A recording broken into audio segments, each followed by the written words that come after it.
Welcome to the very, very, very strongest One Piece podcast. I am your Captain Bill, here with my Nakama on this voyage through the Grand Line. We got First Mate Justin and Lou the Glue. Every week we go over the legendary anime and manga series One Piece at a time. This week we're covering episodes 62 through 69. 69, guys. Nice. Like I did that. That was good. Yeah, that's a good intro.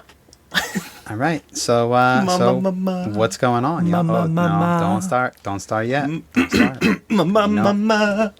We should actually do sound tests at the beginning of, like before the music, maybe next time, before the music plays. And I want to keep this all in for the listeners. Before the music plays, we all go, ma ma ma ma ma ma. We all do that. Mic check, ma, mic check, ma. And then the music starts playing. Speaking of intros, when are we going to have like a One Piece episode that like starts off like, we are on a cruise, we are. One Piece was filmed in front of a live studio audience. Get like Luffy coming through. Say, hey guys! Luffy. Yeah, there's like laugh tracks and stuff. And they like just keep holding and waiting for everyone to like settle down before they start speaking. You could very easily put a laugh track in this show, and it would not be totally out of place. You think? Yeah. We should come up with a laugh track for One Piece. Because we have to do like One Piece laughs. Like One Piece has so many like I mean, that's one of the ongoing things is the signature laughs, especially with the villains. You know what Justin's signature laugh would be if he was in One Piece? Oh, lo, lo, lo, lo, lo, lo. Justin, That's right. I don't like that. I don't like what you just said. As me being first mate, also, I think we need to readdress the fact that I'm first mate and you're Glue Boy. Glue Boy, great position for you, Lou. Exactly where you need to be. I like how the skill set matches the job title, everything. Because I'm stuck. Exactly, you're stuck. And I'm You're sticky. stuck here. How you guys been? Anything new this week? I'm feeling great right now. I just got out the gym, did some deadlifts today. Feeling great. Ate a burrito. Ready to talk about One Piece, my favorite series, with some of my favorite people. What? I don't know what more I could ask for. When are those people coming? It's such a good time. Justin, don't be modest. You're the first mate, dude. That's right, I am the first mate. But sometimes you keep your enemies closer. You know, that's how it works. Especially on a pirate ship. And when we find out first mate, not like, you know, doesn't mean we can't go fisticuffs. Yeah. You know what? Walk the plank. Walk the plank. Yarg. All right. So, what y'all been up to? I'll go first. So, yeah. I'm on vacation this week, and it was pretty hectic. I basically ended up doing some work anyways, but I was able to get some Dune reading in, and let me tell you, it is popping off on Arrakis. It is the sandy planet. All this stuff's going on. Oh my gosh. And I am flipped the political intrigue, guys, through the roof. I love it. Your favorite. That's your favorite. And you love sand. So. Man, who doesn't love sand? Yeah. It gets everywhere. I used to see you eat sand all the time. I think that was you, Liz. No, dude. That was totally you. You'd share it. Oh, yeah. Well, we'd share it. We share it. That's what we would do. You'd make sandwiches. So tell me, make I'm glad you're boiled sticking milk. with it. Yeah, with your boiled milk. Yeah, the new Dune movie's coming out, too. Is that why you're on this Dune kick again? No, I've been wanting to read Dune for a while. Actually, the podcast that you listen to, Lou, Last Podcast on the Left. Never heard of them. I never heard of them either. Okay, cool. They always talk about Dune. That is true. They do reference it a lot. A lot. I think anyone that reads Dune talks about Dune. It's one of those series that is definitely on my radar of things I feel like I need to check out. And the few things that I've heard about it just like there's one scene in particular that my friend Alex told me about that I've never forgotten, that I think about when people talk about Dune. I'm like, that scene sounds so fucking good. Of course, you can't talk about it though because it's a spoiler. Yeah, I'm sure Justin. I don't know if it's a spoiler for Justin. We can talk about it. Nah, don't worry about it. That's I have gone down the rabbit hole. I have the. Guess what? If there's spoilers, they're in the Dune board game. And you have played it. I have played it. Great board. We really got to play that game. I'm down for a board game night. You guys never want to play Uno with me? Yeah. No. Isn't that no weird? one wants to play Uno. Bill loves Uno. He's always like, reverse, reverse. What we really got to be doing is playing WWE 2K Battlegrounds. Dude, I've been waiting for that. Guys, you see what I gotta deal with? Oh, Listeners, gosh, come on. so much I want to play fun. like cool ass games. Bill, we want to play Uno. I want to play the coolest games. Uno's fun as fuck. Dude, play I want to Gang play that Beasts. new. Yeah, Gang Beasts these is new sick. fighting games have been coming out. What, the Guilty Gears? Yeah, dude, Guilty Gear looks amazing. It does look pretty sick. What's Guilty Gear? And then the new Nickelodeon game too. That looks amazing. Yeah, Nickelodeon it's just another All-Stars. Smash. It's just another Smash-like game, so you can find the dumbest fucking character, get really good at it, and just whoop Tell our me what is asses. dumb about Helga Pataki. Tell me what's dumb. That's already the main. No, It's decided. no. Helga is awesome. I thought you wanted to go with that other guy, Glenn. other guy? Or whatever Squidward? it is. Glenn. No, Glenn. My favorite Nickelodeon character. Glenn. He's the guy who used to host Legends of the Hidden Temple. Glenn. Welcome back to Legends of the Hidden Temple. No, I'm Glenn. Let me tell you something. If they had a guts like kid in there, that'd be my main. Just a generic Guts kid. Yeah, generic guts kid. No, Yeah, okay, that'd be first sick. of all, you can't pick Guts because... Let me tell you about the Global Guts. When I was a kid, so disappointed, no kid from the U.S. ever won Global Guts. Every kid that was ever on that show from the U.S., piece of shit, they never won anything. Because we are Ukraine fucking crushed it every time. Shout out to Ukraine. Any listeners from the Ukraine, you guys were amazing in the 90s in Global Guts. And also, what was it? Global Guts was the aggro crag, right? Yeah, to get the aggro crack. Yeah, at the end. the Ukraine has like 30,000 aggro crags somewhere. U.S. there's like one somewhere hidden. When someone stole it, it's not even not even one. This might date this episode, but I love that the Olympics are currently going on, and Bill is talking about Ukraine from the 90s on Global Guts. They were Like, amazing. shout out to I don't them. know what they're doing now in the Olympics, but those Global Guts kids, if they're in the Olympics, they're fucking killing it. I guarantee. There's no chance for the U.S. Well, I'm trying to look right now if we have any listeners in the Ukraine right now. I'm Shout- trying to see if we have any listeners that are in the Olympics right now. Take a look. Oh, that'd be Shout pretty out cool, too. our Olympic team. If here's a good question. If one of our listeners was on an Olympic team, what team would they be on? Are they still doing luging? Did they do luge? Is that Not in the bobsledding? summer, they don't. man? You can luge any time of the year. You can lose anytime. You can lose it all I know. the time. Yeah, lose. Look at me, I'm luging all the time. I'm luging all the time. That's buddy. an illusion. Well, they added Gran Illusion all the time. Turismo, so Wait, what? There's a luge in Gran Turismo? No. They added Gran Turismo to the Olympics. I don't know what that is. I'm not even gonna pretend like I know what that is. What's Gran Turismo? It's the best PlayStation game that has It's cars. the best. It's like That's the movie with Clint Eastwood, where That's he's like an old Torino. guy. that's Gran Torino, you idiot. Gran Turismo. Yeah, it's like Forza. The race car game. Yes, so it is placed. It's Sony's equivalent to that. That's a horrible way to talk about it, considering that It is, Gran but Turismo it's Forza is just so much bigger. But Gran Turismo made it to the Olympics. Forza did not. Damn. So there's video games in the Olympics. Yeah, this is the first year they've added them. Sick. I don't even know what we're talking about anymore, but I want to talk about a game that I've been playing. Mm-hmm.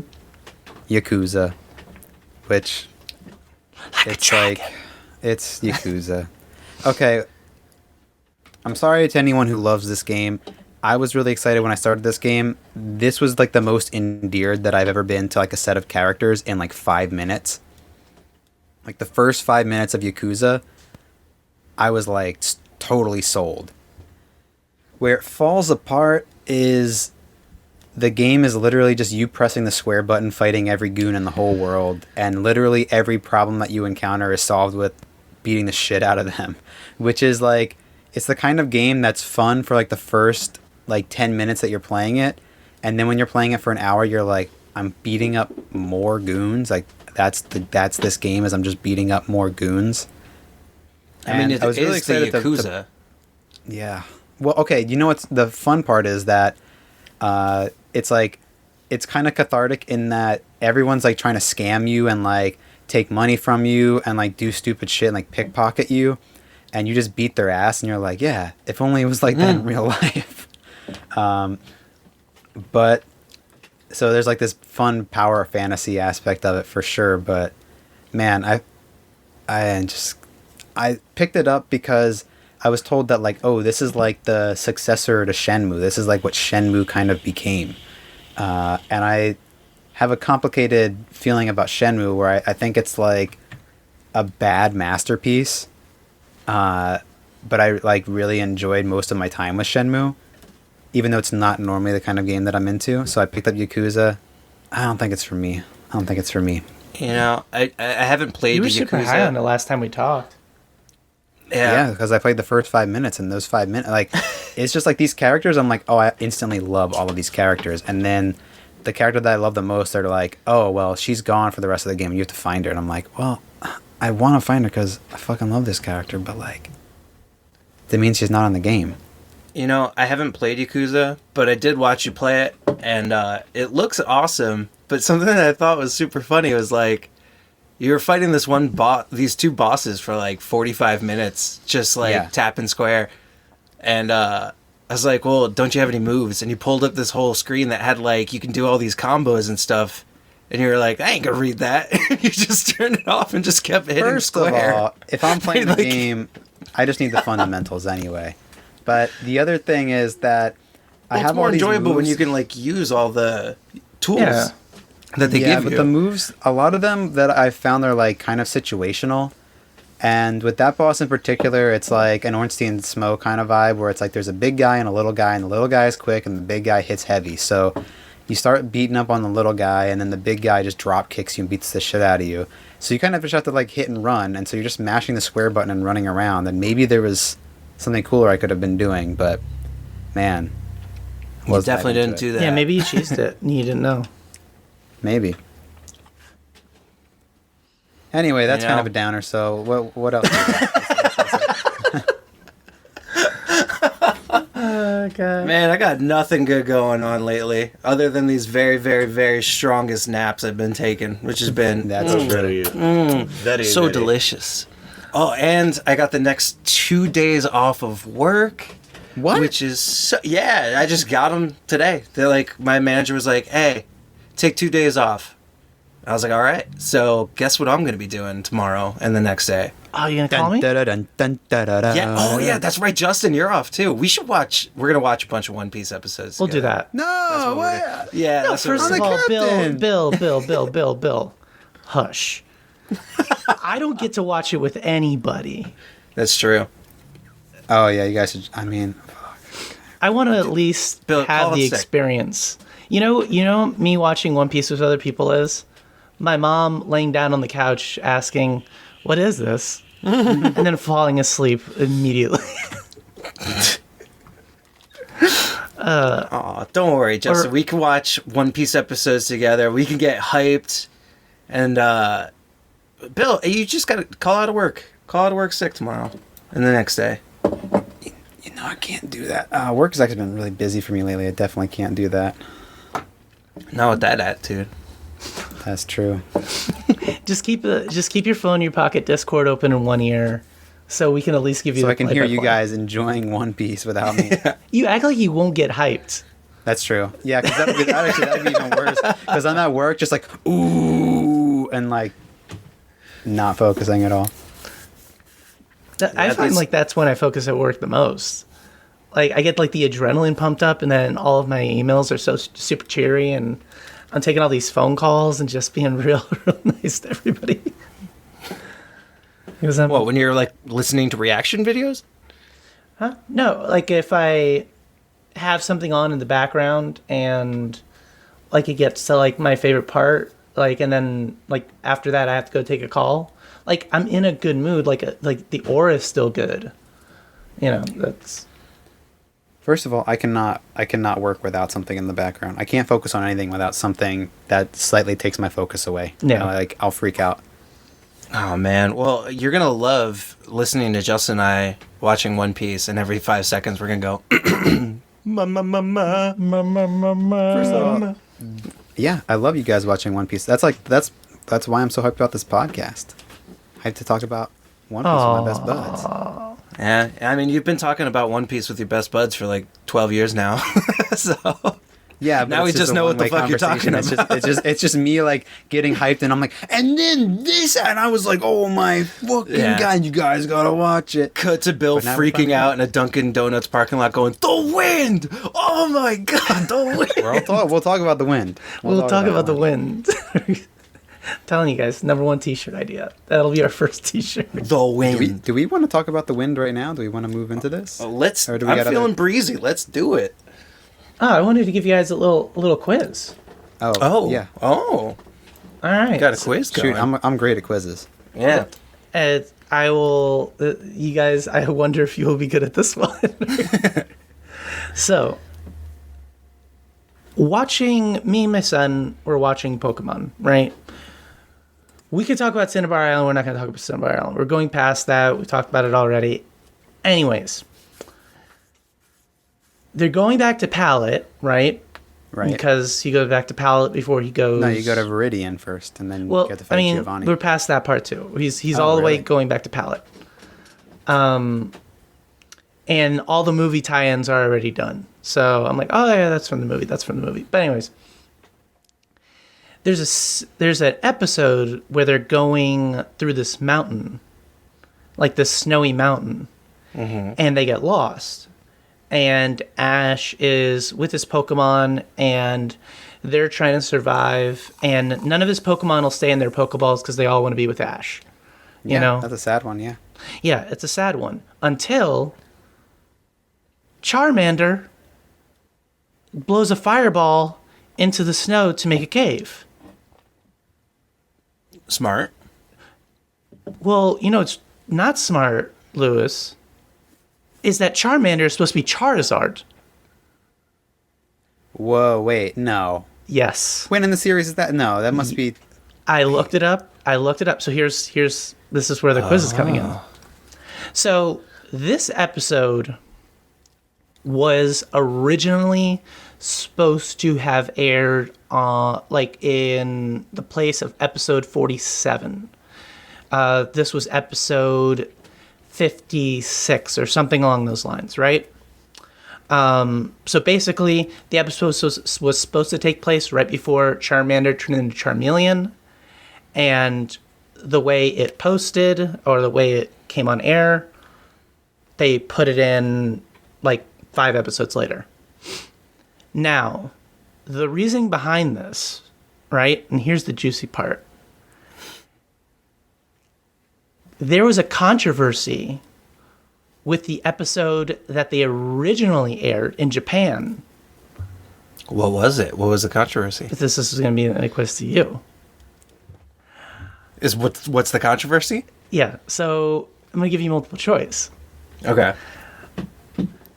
There were explicit scenes or scenes that were too risque between Misty and Ash, and it was pulled down because of that, and the episode was banned. I can already tell you that's not it. Let's go to the next one. Okay, no. There was let me guess.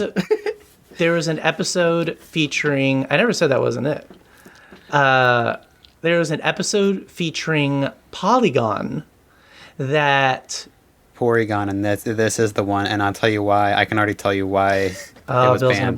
blow this whole thing open. Well, blew the you made a lid. mistake thinking that you can quiz me about Pokemon because what happens on that episode is that Porygon comes in and does some attack that has too many fucking flashing lights and it gave kids seizures. And it gave a whole bunch of kids seizures. Okay. Well, thanks, Bill. This was supposed to be a whole bit, but This is glad why you I'm the captain. just- Listen up, people. Your captain is taking care of these people. That's why I'm not letting Justin watch these Porygon episodes. He had to watch, I was like, Justin, watch the Charmander episode. First of all, you want to watch a Charmander episode because when Charmander grows up, he glows up and he's a total dick. This is the kind of guy who, once he gets a little bit of money, a little bit of power, and he acts like he doesn't know nobody anymore. That's why Charizard, capitalist Pokemon. This is not a good guy, Charizard. No, it's that the creators obviously love Charizard like the most, or Charmander Charizard, because he has the best intro. Charmander, that is one of the out of the three starter Pokemon. He has the best intro with the rain and the trainer that left him and Ash carrying him over. Oh my gosh, it gives you tears. We're not going to talk about Charmander as if Bulbasaur isn't number one. That's first. I don't and even foremost. remember how he got Bulbasaur. Yeah, I Listen to don't me. either. Listen to me. Go to that Pokedex. Pull the Pokedex up right now. Pull it up. Pull it up. And listener, pull it up. Which Pokemon is literally number one? It's Bulbasaur. It's for a reason because he's number one. I they didn't beg to do him differ. justice I in the only think cartoon. it's because it is alphabetical between the three. Damn, And that's an that's interesting why- theory, actually. Well, it's Still not number one, because though. I think Squirtle is the second, Okay, all right. Actually, and Charmander would be. I have a good bit for us right now since you clearly didn't know that you were getting yourself in over your head trying to quiz me on Pokemon. Yeah, because Captain Bill was the kid who got the seizures in the first place. Yeah, And now he retains it all. yeah, exactly. Can you watch that episode? I don't know. I think I know it was banned. I don't know if it's made it out on the internet somewhere. Yeah, you're like, I want to watch it with my kid. Jacob, check this out. Okay, but I have a question for you guys. This is actually like, some people will say like, oh, what's your astrological sign? I'm like, what are your favorite types of Pokemon? Your favorite Pokemon types? Not your favorite Pokemon, because that's a whole rabbit hole, but your favorite Pokemon types. Oh, man. I'll let you go first, Lou. Seems like you're ready. It sounds like I'm ready. I guess it would be the water types. And I'm just Good basing this off of, I really, really liked Gyarados. I thought he was so cool. But then again, Snorlax is, I'm more relatable to Snorlax nowadays. But yeah, I guess water type. Me, I'm gonna cheat and say dragon types. That's not cheating. That's a bold move. Yeah, no, But it's you're- because you get a little bit of, like, I feel like dragon type gets like it's every Pokemon that's a dragon type is like also another type usually. Yeah, that's true. So I do like my Dratinis and that turn into Dragonites. So it's like a little bit water, but mostly dragon. And then I got my Gyaradoses, which are dragon type, right? No, Gyarados is water flying. Water flying, Even though it literally even though is he a looks like a dragon. dragon. Yeah. Doesn't he have Charizard dragon also breath? looks like a dragon. He's fire flying. Isn't one of his moves dragon breath? He has dragon rage, but he is not a dragon type Pokemon. So how is he doing He's these just got the dragon rage. moves? He's got the rage of a dragon, but he's not a dragon. He's a fish. that flies. Lewis, vamp for a second. I have to go look this up. I have a feeling Bill's going to tell us we're both wrong, and the best type is plant type. Well, don't blow it, Lou, because actually, and I will say this right now, Justin, if you're looking up if Gyarados is a dragon type, I've never been more sure of anything in my life. For the listeners who don't know, not so much anymore, but I've spent a lot of time playing Pokemon competitively online over the years, so I have a very encyclopedic knowledge of Pokemon. I'm not saying My favorite Pokemon type for the longest time was definitely grass type. But in recent years... like the one you could find everywhere. Okay, hear me out. Was grass type for the longest time and is now poison type. Oh, you do like type is my poison new type. fave. I'm not gonna lie. Yeah, you do talk about poison type a lot. And the thing is, it's almost a cheat because so many of the early grass types are also poison type. Venusaur, grass poison. Victory Bell, grass poison. Vileplume, Gengar. grass poison. Nidoran. Yeah, Gengar is ghost poison. Yeah. Oh, that's true. You know, you got to. Oh, So and many good Bulbasaur, poison of types. course, Bulbasaur. Exactly, he's part poison, so he's still up there. And Wait, now they have Bulbasaur's- a newer are we Pokemon fucking that's with me? just literally a pile of garbage. Incredible Pokemon. I love this design. Fuck. Garbodor, amazing Pokemon. Not competitively, but I do love the design. And yeah, he's just a pure poison type. He's a big piece of trash. Big pile of trash. Like me. And, Oh. relatability. Oh, he looks so cute. Yeah, I told you. And if you look at baby Garbodor, like I can't remember. It's like Yeah, he's a little trash bag. yeah, he's a little trash bag with little teeth. He's got a little That's cute. smile. I like it. Oh my I God. approve. He's so pretty, so cute. I can't believe that Gyarados isn't a dragon type. Believe it. The only dragon types in Gen 1 are Dratini, Dragonair, and Dragonite. There are no other dragons? In Generation 1, no. Okay. Wow. Well, I learned a lot today. We did. You know what else is a fish type? Tell me. Laboon. Oh my God.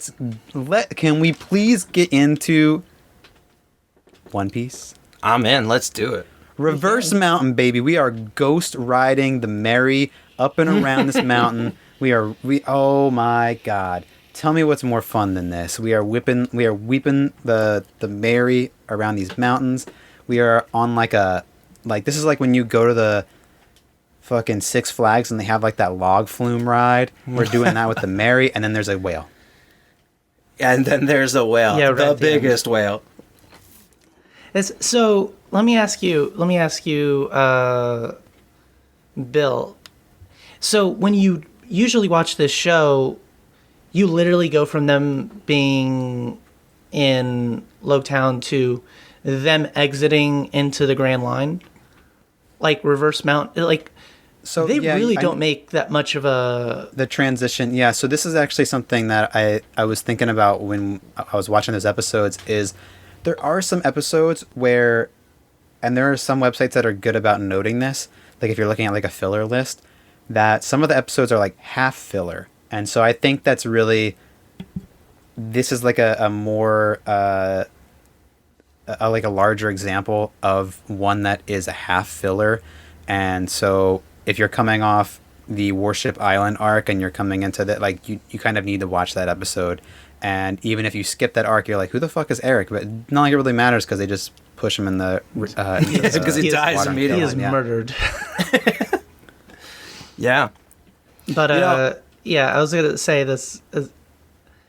Maybe you watch the episode before, like that last one on Warship Island. Yeah, and then so it's like a half filler because it's like half the content is filler, but then some of it is canonical. But it's kind of interesting, and I was thinking about this too. And this might just be the way they handle it earlier in the anime. The fact that there's, even if you were to watch the half episode, you would still get content that includes Eric, which is almost like a blend between filler and canonical material. And I don't like in terms of like it's canonical, but they're just adding a non-canonical part into that, and I don't think that happens any other time that I can not remember. manga But canonical. we rewatching the whole series, so maybe I'll discover other parts that I didn't realize were like half or partially filler. You know? Yeah, no, I find that very interesting. So I guess, and going forward, let's make sure that because the whole what we're watching for the show, that's all anime canon, right? It's not. And when you What do you talk mean? about canon, you're talking about the manga, right? Like I say Eric's not canonical, I part mean of the it. things that Oda wrote for the manga and things that are in the anime that are not in the manga are non-canonical. That's there is some content that is debatably canonical in the movies, or maybe even just outright canonical in some of the movies. Kind of like a Thrawn trilogy thing, where those are made after the movies. They get turned into canon, but then they take the characters and they slowly integrate them into Star Wars. I have no idea what that is, but They did that with like The Walking Dead with Daryl, right? Daryl. Like he was created for the TV show, but then they're like such a fan favorite. They were like, all right, we'll put him in the comics. No, Daryl was never in the comics. Yeah, I know. They did after. No, Like they after the never show. put him in the comics. Are you sure? All And right, Rick you know doesn't what? have and Rick doesn't have like an arm for half the comics. hey, never sleep on a character missing an arm. Well, when That is we all true. know this. We all know this. But that was actually so. It's actually so. This is actually what I wanted to bring up to you, Bill. So, let's say Oda did have a hand in writing at least some of the filler episodes. Like, oh, I always wanted to put this in there. I was never had the chance. Does that make it canonical if Oda decided he wanted it in the show, or would you call it not canon at all? That is a debatable point, especially in the latest episode and the most recent episodes of the anime, because what I've been noticing, and I'm noticing it like I feel like the manga, the latest chapters, like post chapter 1000, the pace is just like he is just cruising right along, getting through some of this content. Not in a way that I feel like is like too quick, but I just feel like the pace is like really, and maybe it's just because of the content that we're getting, feels very big. But yeah, I feel like there's a lot of like things that are moving along, and I've heard that in the anime episodes 1, the animation has gotten a lot better. I mean, I haven't watched these newer episodes. I won't see them until I see them with you guys. Oh, that'd be fun. Aw. But actually, there's a lot of the anime that I haven't seen at this point in terms of like the newer episodes, because I haven't watched any of the anime since I haven't even finished Whole Cake Island, which is a much later arc than where we're at. To the point that you guys will forget the name of that arc before we get there, so it's not a spoiler. I to forgot say. it already. What arc?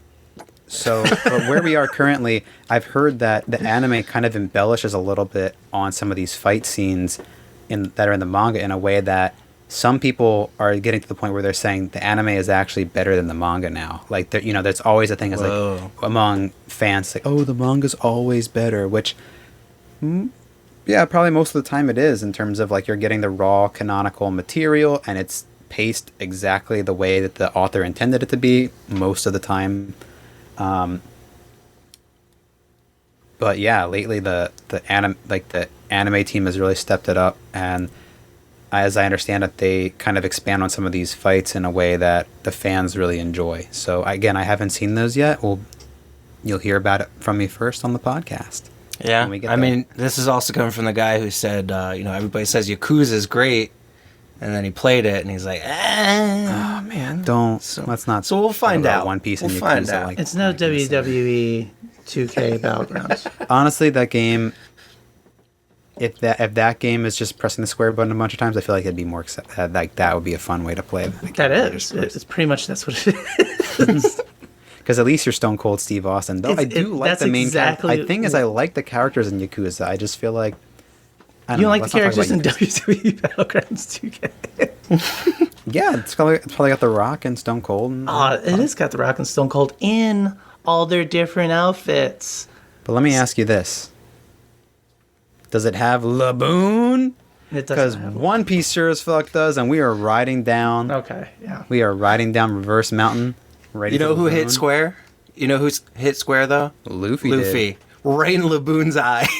God damn right. You broke my but special that's scene. after he shoots the cannon. He shoots the cannon first. He's like, I got an That's idea. right, He yeah. just blasts him with the cannon.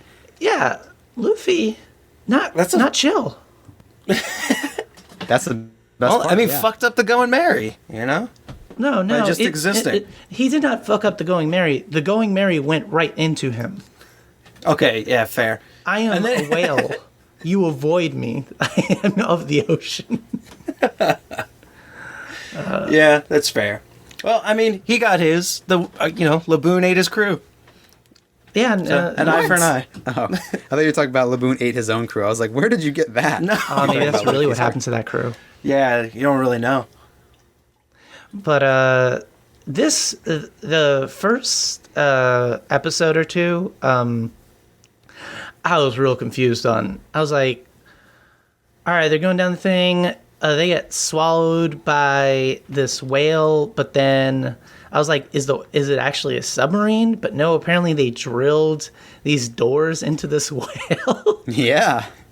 That's awesome. I mean, the best way to take care of a whale is from the inside. No, it's not drilling it's drilling doors in there so you can go and smoke inside. So there was a lot of parts in these first two episodes. I was like, I don't think this would fly today. Justin, you telling me What are you talking wouldn't? about? What do you mean it wouldn't fly today? Of them, like with this whale that is clearly like scarred on their face, and there's like, no, let's just, let's build doors in him so I can go out of his stomach. You're telling me you wouldn't live in a whale? Huh? He's trying to he's like Crocus is a doctor and he's trying to work on him, trying to keep him sedated when he's trying to hurt himself. He is a lighthouse keeper, sir. Don't you talk, first of all, don't talk bad about Crocus. No, I love me? Crocus. Crocus is one of the coolest characters this arc. Yeah, You talk bad he's a about Gemini. him. Someone will die. Who's that? Me. Dude, I love the Crocus bit where they meet him and he comes out and it's so dramatic. And they do all the pauses on the eye. Oh my! This is one of my favorite little One Piece So comedy beats. Yeah, when he's normally isn't it customary to when you ask somebody a question, you introduce yourself, and then Sanji goes to introduce himself. He just cuts him off and goes, "My name is Corcus. I'm a lighthouse keeper. I'm a Gemini, but my blood type is AB5." Yeah. He's just spilling so much info. But also the fact that he cuts him off to say that. Oh yeah, it's who do you think out of everybody in the crew, who's the most fun to cut off? Is it Sanji or is it No, Zorro? It's Zorro, right? Definitely Zorro, because he's so serious all the time. And I think it's such a large payoff. Yeah, But then again, Sanji is he's relatively smooth. yeah, Yeah, I think fucking with Sanji is always the best because he's the smoothest guy, and so way more comical to fuck with Sanji because you play with this cool character a little bit. Yeah, he's cool, and then he looks stupid, and you can tell he feels bad about looking stupid. Yeah. Also, can we talk about how this is such a Master Roshi vibe? He's basically Kame House. I was actually Yeah. going to say Kame House. Yeah, or King Kai's house. That's what I was actually thinking. Kame House. Because Kame House is the one that's in you're motion. you're right, but when I was watching the episode, I was thinking King Kai. That's what came to my brain first. But you're right when it is definitely more of a Kame House. How do they get sunshine inside of a whale? Who knows? Magic. It's painted on. Was it? Yeah, they showed that the whole interior was painted. Yeah, but how does that make light? Listen, One Piece is an absurdist world. If you're gonna try to analyze everything like this, you're gonna have no fun. And One yeah, Piece I know. is They so made a much fun. door into a whale. Yeah, it's great. And What it's do you supposed want? to be fine.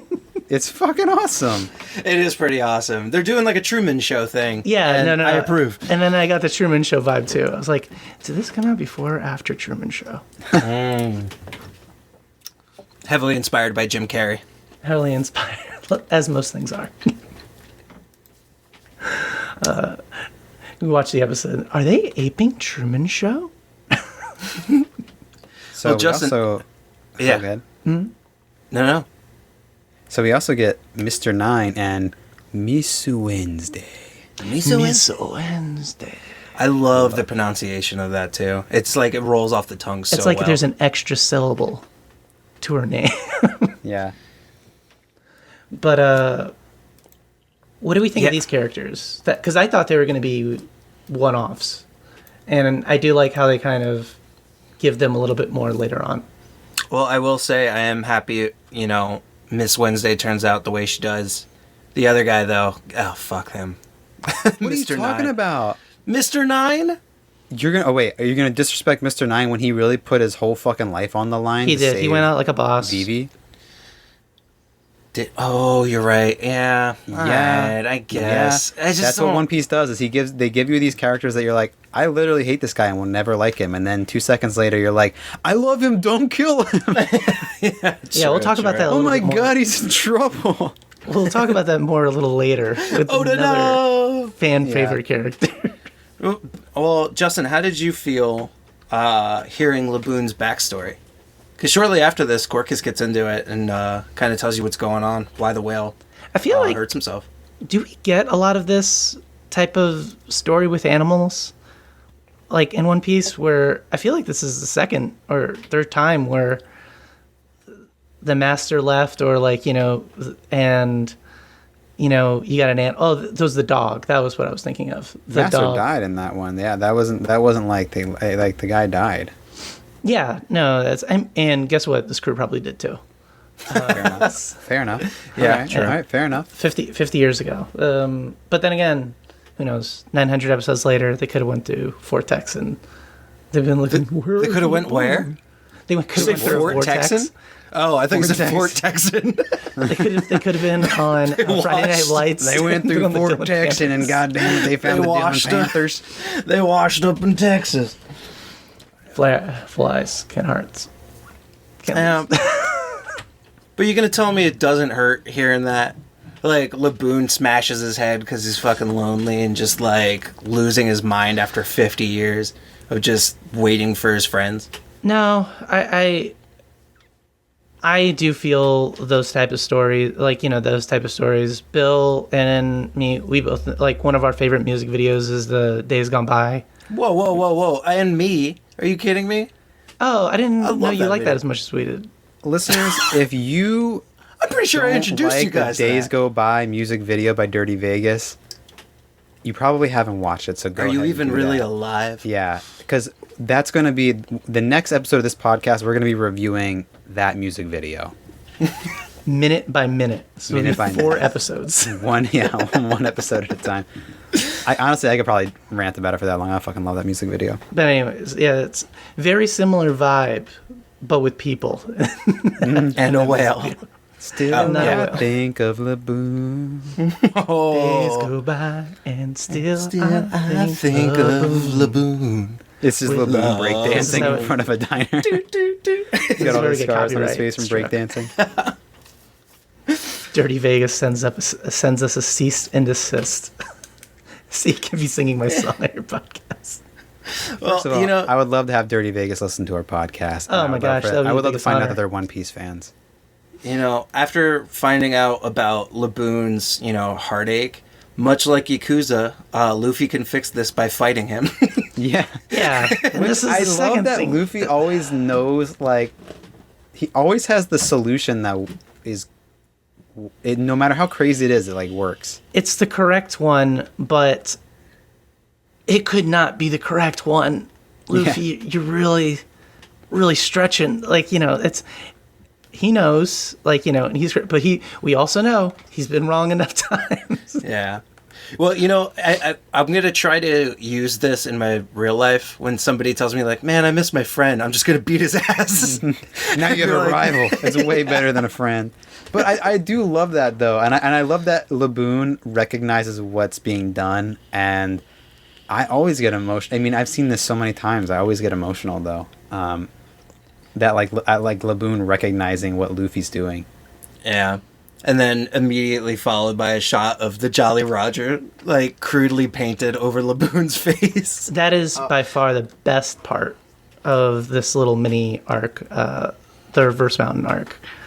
And I laughed so loud. This was like, of course Luffy would do that. That's Anytime Luffy draws the Jolly Roger is always funny. 'Cause it's always, like, janky. What a good reason, though. He's like, don't hit your head anymore because it'll wear off, essentially. Yeah, and this is the mark. This is the mark that we're going to fight again. And I'm not going to ask Bill if they fight later, but, do they? Laboon's going to be fucking strong as hell by the time they get there. Is he going to be He's been Kobe practicing. ripped? I'm not saying anything more. Man, I'm trying to get Kobe ripped. But what we do get is the information on the log pose and how the grand line is laid out. They just really, I mean, Yeah, these you got a lot of episodes, them. I couldn't believe how, like, They cram it all it in is there. just, you are just moving through, like, it does not waste any time. It gives you, like, It's- the whole info on how the grand line works and how the log poses work, and then they give them a log pose and it immediately breaks. Yeah, that Classic. was what was kind of like getting me. I was like, "There's a lot of exposition." Oh, this log poster, but I have this one too. Why didn't we just cut to them getting the right one to begin with? Because you got to know that Luffy's going to smash it. Yeah, exactly. Don't tell anyone that you and just slip it in Nami's backpack with a note. Oh, we also get the first time we get to see the Unluckies. Oh, the vulture and the what was the other thing? Yeah, It's an Vulture, otter. and he's like a little otter. Do you know why Little they're the sea otter. Unluckies? Because they're really unlucky. It's supposed No, to be. Because if you what do we see 'em- know? If What you do we see know 'em- about Baroque works? They're all mercenaries or Well, bounty hunters? they're all numbers and days of the week. So who do you think the Unluckies are? The ones that don't have numbers of The days of weekend. week? Oh, Bill, leap you're just going to have days. to tell us. Leap days. Oh my God, it's Mr. 13 and Miss Friday, Friday the 13th. The Unluckies. And that's why they're like the little like stealth assassination squad, and no one wants to see them. That's pretty tight. Oh. That's tight as fuck. Man, all these things are just going over our heads. I'm too busy and sure. Unluckies Why are so would fucking them? sick. Because I was getting confused. It's like, well, the closer they get to one, like, you know, the lower your number, the higher your power level. The stronger basically. they are, yeah. Yeah. In theory, yeah. And yeah, that's in theory. So, but then I heard that part, but I didn't make the association with the ladies having the days of the week. Yeah, so As the their greater names? like the holiday or the higher the day is Yeah. more powerful. Yeah, so that was getting me all messed up. I was like, but what would her rank be? Is she a lower rank? But it's because you're partnered. So you basically, your rank corresponds to your partner's rank. Yeah. So made a lot more sense. So Mr. Five and Miss Valentine have, like, you know, them crewing up together. Basically, they're fifth rank. Like, they're ranked fifth. Yeah, basically that's the easy way. That's the easiest way to think about it. Yeah. We also get the first name drop of Raftel. Yeah, the last They- island on the they Grand do. Oh Line. my fucking God! So I didn't that's realize where it the comes One this Piece early. is. The One Piece my is God. located at Raftel, right? There's so many things I wish I could tell you guys about Raftel. It's so amazing. Raptels? Oh my God. Is Talk that about where Raft Tales. Tupac is? He's hiding out there. He has the One Piece. He has the One Piece. Also, what the hell was up with the little nod at the end when Corcus is like, "Don't you think, Roger?" No, what he says is, "I wonder if they're the ones we've been waiting for, Roger." Yeah, what was... So, Crocus, he did note that he was a doctor on a crew. No way! Why am I not putting any of this together? Yeah, what do you want? See, guys, they It's don't been know a anything rough about week, Bill. Pokemon, and I gotta help them. That's why Captain Bill is here. That's why I'm Yeah. steering this ship. This I'm is steering why it. we did the podcast. Yeah, but what... now I remember the conversation. So, second question, Bill. If you know everything, is Roger a ghost? And he's What are you talking to talking about? Roger. Huh? Yeah, he's talking to his deceased friend. Yeah, exactly. But he's just talking out loud. You don't have to talk. You don't have to talk out loud. His friend's deceased. Man, you can just think Justin, what are you saying right now? I- Yeah, if I was dead, you better be talking to me, man.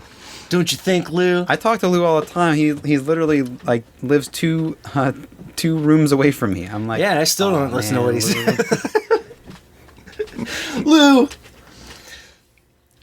Yeah. But yeah, no. I was like, I thought this was really weird. This, like, the first bit of it. But it does, I think, get into more like familiar territory and kind of what I'm more used to later on. I do like, before we get it a little bit further. Or maybe this happens later. Did the storm happen later? No, the storm happens immediately after this because Okay. we learned all this exposition. And one of the things that we learned in the Grand Line is that the weather can also be extremely random and crazy. Everything. Or, like, you can flip-flop directions. Like, nothing of the normal world really, like, works in the Grand Line. So the sun don't come up in the east and set in the west? Man, it could come up wherever you wanted to come up. It's the Grand Line, baby. Dreams are happening. But yeah, I don't know. But we do know that the magnetism of the Grand Line I found that very interesting. works with the logs, yeah. But also, it was fucking up Nami's navigation as well. She thought she was going in the right direction until she realized they were headed back to the... Wasn't the Nami coves. drawing maps of the Grand Line? No, she was only drawing No. maps of the East Blue. So what was Arlong's plan? I thought that he was going to take her to the Grand Line, and then they were going to map all that out. But he was trying to conquer the East Blue first. Yeah. Okay. All right, that makes more sense. And I assume since Arlong's been to the Blue Line, he would know about how fucking hard it would be to to chart all this. True, but also Arlong is a fishman, so he probably has a different relationship to navigating the waters than a human would. Yeah, he could probably just fair. swim in one direction and, say, hey, I swam this way for 50 miles. And Well, for one, he would beat Laboon's ass. Don't you talk about Laboon like that? first of all, yeah, Laboon fucking throws fists. Dirty ass glue man talking about Laboon like that. Dirty ass glue, man. Maybe you should take some of that glue and glue your mouth shut next time you want to say something like that. Tell his ass. Talking about Laboon disrespecting. Jesus. God damn. No, I forgot how fucking awesome Cactus Rock is, too. Like, it's so yeah, that was nice to So we're rewatch getting it. into Whiskey Peak. Oh my god. See, the Yeah. thing is, and Lou heard me say this 10,000 times while we were sitting on the couch, but I forgot that Whiskey Peak comes right after Reverse Mountain. So I didn't realize for some reason that we were covering those episodes this week. And when I looked it up, I was like, oh, well, what's the next episode? And I was like, I realized it was Whiskey Peak, and I was like, oh my fucking, we're going to Whiskey Peak? I was getting so hyped. Yeah, so, he was losing it. Tell him, Lou. Tell him, Lou. Tell him. What's up Tell him. at Whiskey Peak? Well, really quick, like for the listeners, are we labeling this episode Reverse Mountain, or are we labeling it Whiskey Peak? Does Reverse that feel... Mountain / Whiskey Peak. Okay. You get them both, baby. You get them All right, both. 2 for 1. All right. We don't do you dirty at the very, very, very strongest One Piece podcast. We bring you value. We bring you value. 2 for 1. 2 for 1, baby. What other tell me what podcast you're listening to that gives you a 2 for 1 like this. Joe Rogan's, I don't know. Joe Rogan getting Obama high. Also, by the way, next week, special guest Joe Rogan will be on the very, very, very strongest One Piece podcast. We finally pulled it. He finally, I beat him in, 1 arm wrestling contest, 2, 3, 4, and, he always is such a punk. And then, I tell him to be on my show, and he's like, oh, I'm busy. I'm glad he's able to He come always in. bars out. Man, Joe Rogan's going Guy. to beat your guys' ass. I'll eat a whole bunch of worms, and he'll be really impressed. Fear factor, motherfucker.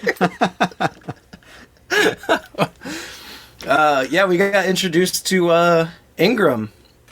Yeah. Which Which they don't call I him love his character. Eager right away. They call him Eager Ropey. That's his disguise name.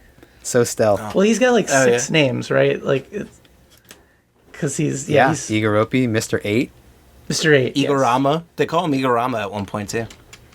No, his name is just Igorama. I don't know if they ever call him Igorama. Yeah. I mean, that's what my notebook says. But, yeah, super sick character. He's got so many features that I want to talk about. I don't know if it's jumping ahead, but I do love the cinnamon Let's bun hair. talk about. Oh my God, there's a lot to say about Do this we want to? man. Do we want to talk about the storm? Well, what do you want to say about the storm, Justin? You seem pretty interested in the storm. So Because let's hear it. no, I just love the fact that Zorro was sleeping the whole time. Yeah. Well, also that they were making snowmen and that that was pretty Luffy funny. made just like some barrelhead snowman, and then Usopp makes like a nice like like snow sculpture, and Luffy's just like barrel punch, and he like punches the back of the stick man's arm, and just like blasts through Usopp's like masterpiece snowman.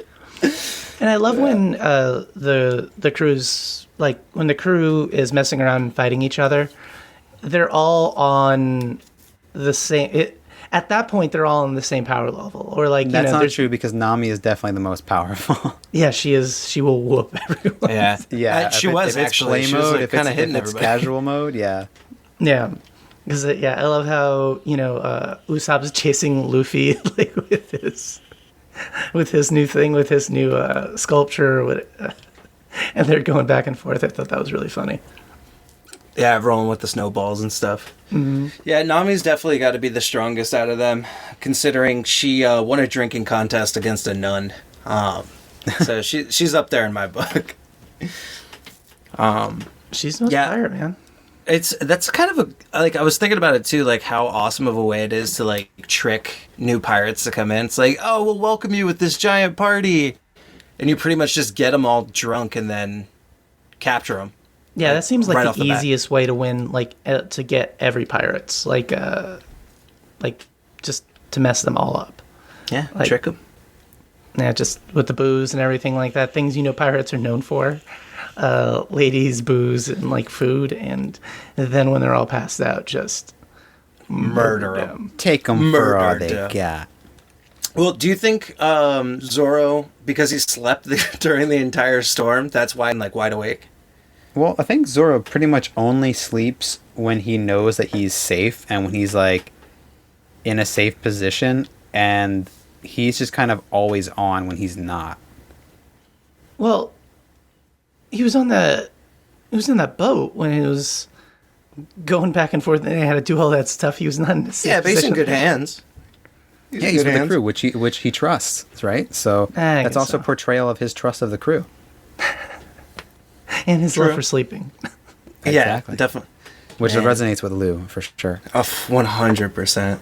But it's fucking sick is, we find out that they're like, all right, yeah, we got the Straw Hats. And then you, like, see the reveal of, like, Zorro's been awake.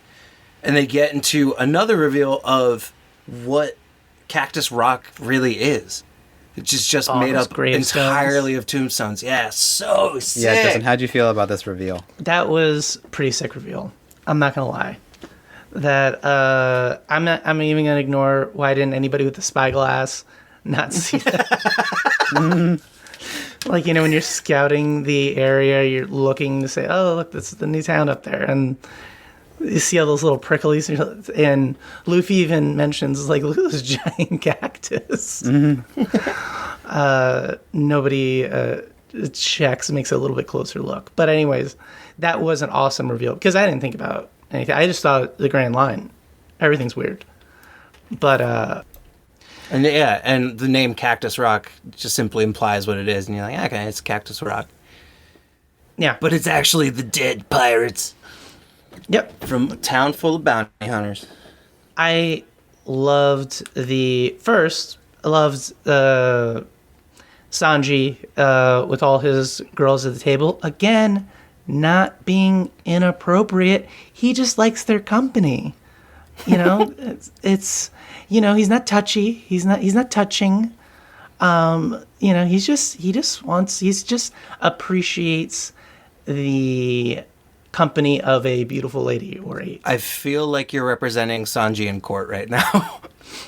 No, I know, and I'm setting myself for the inevitable downfall where I will have to say, Sanji, This is where Come you on, cross man. the line.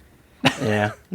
Yeah, we'll get there. We'll get there. Yeah, We'll get there, I one do piece love at a Sanji, time. but there are some times. where it's questionable to say the least. But I like how they do that. The nun freaked me out because she had that little baby voice. Yeah, We're gonna talk I about love that her. later. I wish she joined the crew. Miss Monday, she's like a nun who's buff as fuck and like whoops ass and has like brass knuckles and shit. I was like, Yeah, she dude, the brass rules. knuckles are so sick. Which, can we talk about how Zorro just tanked a brass knuckle shot to the face? Hell yeah.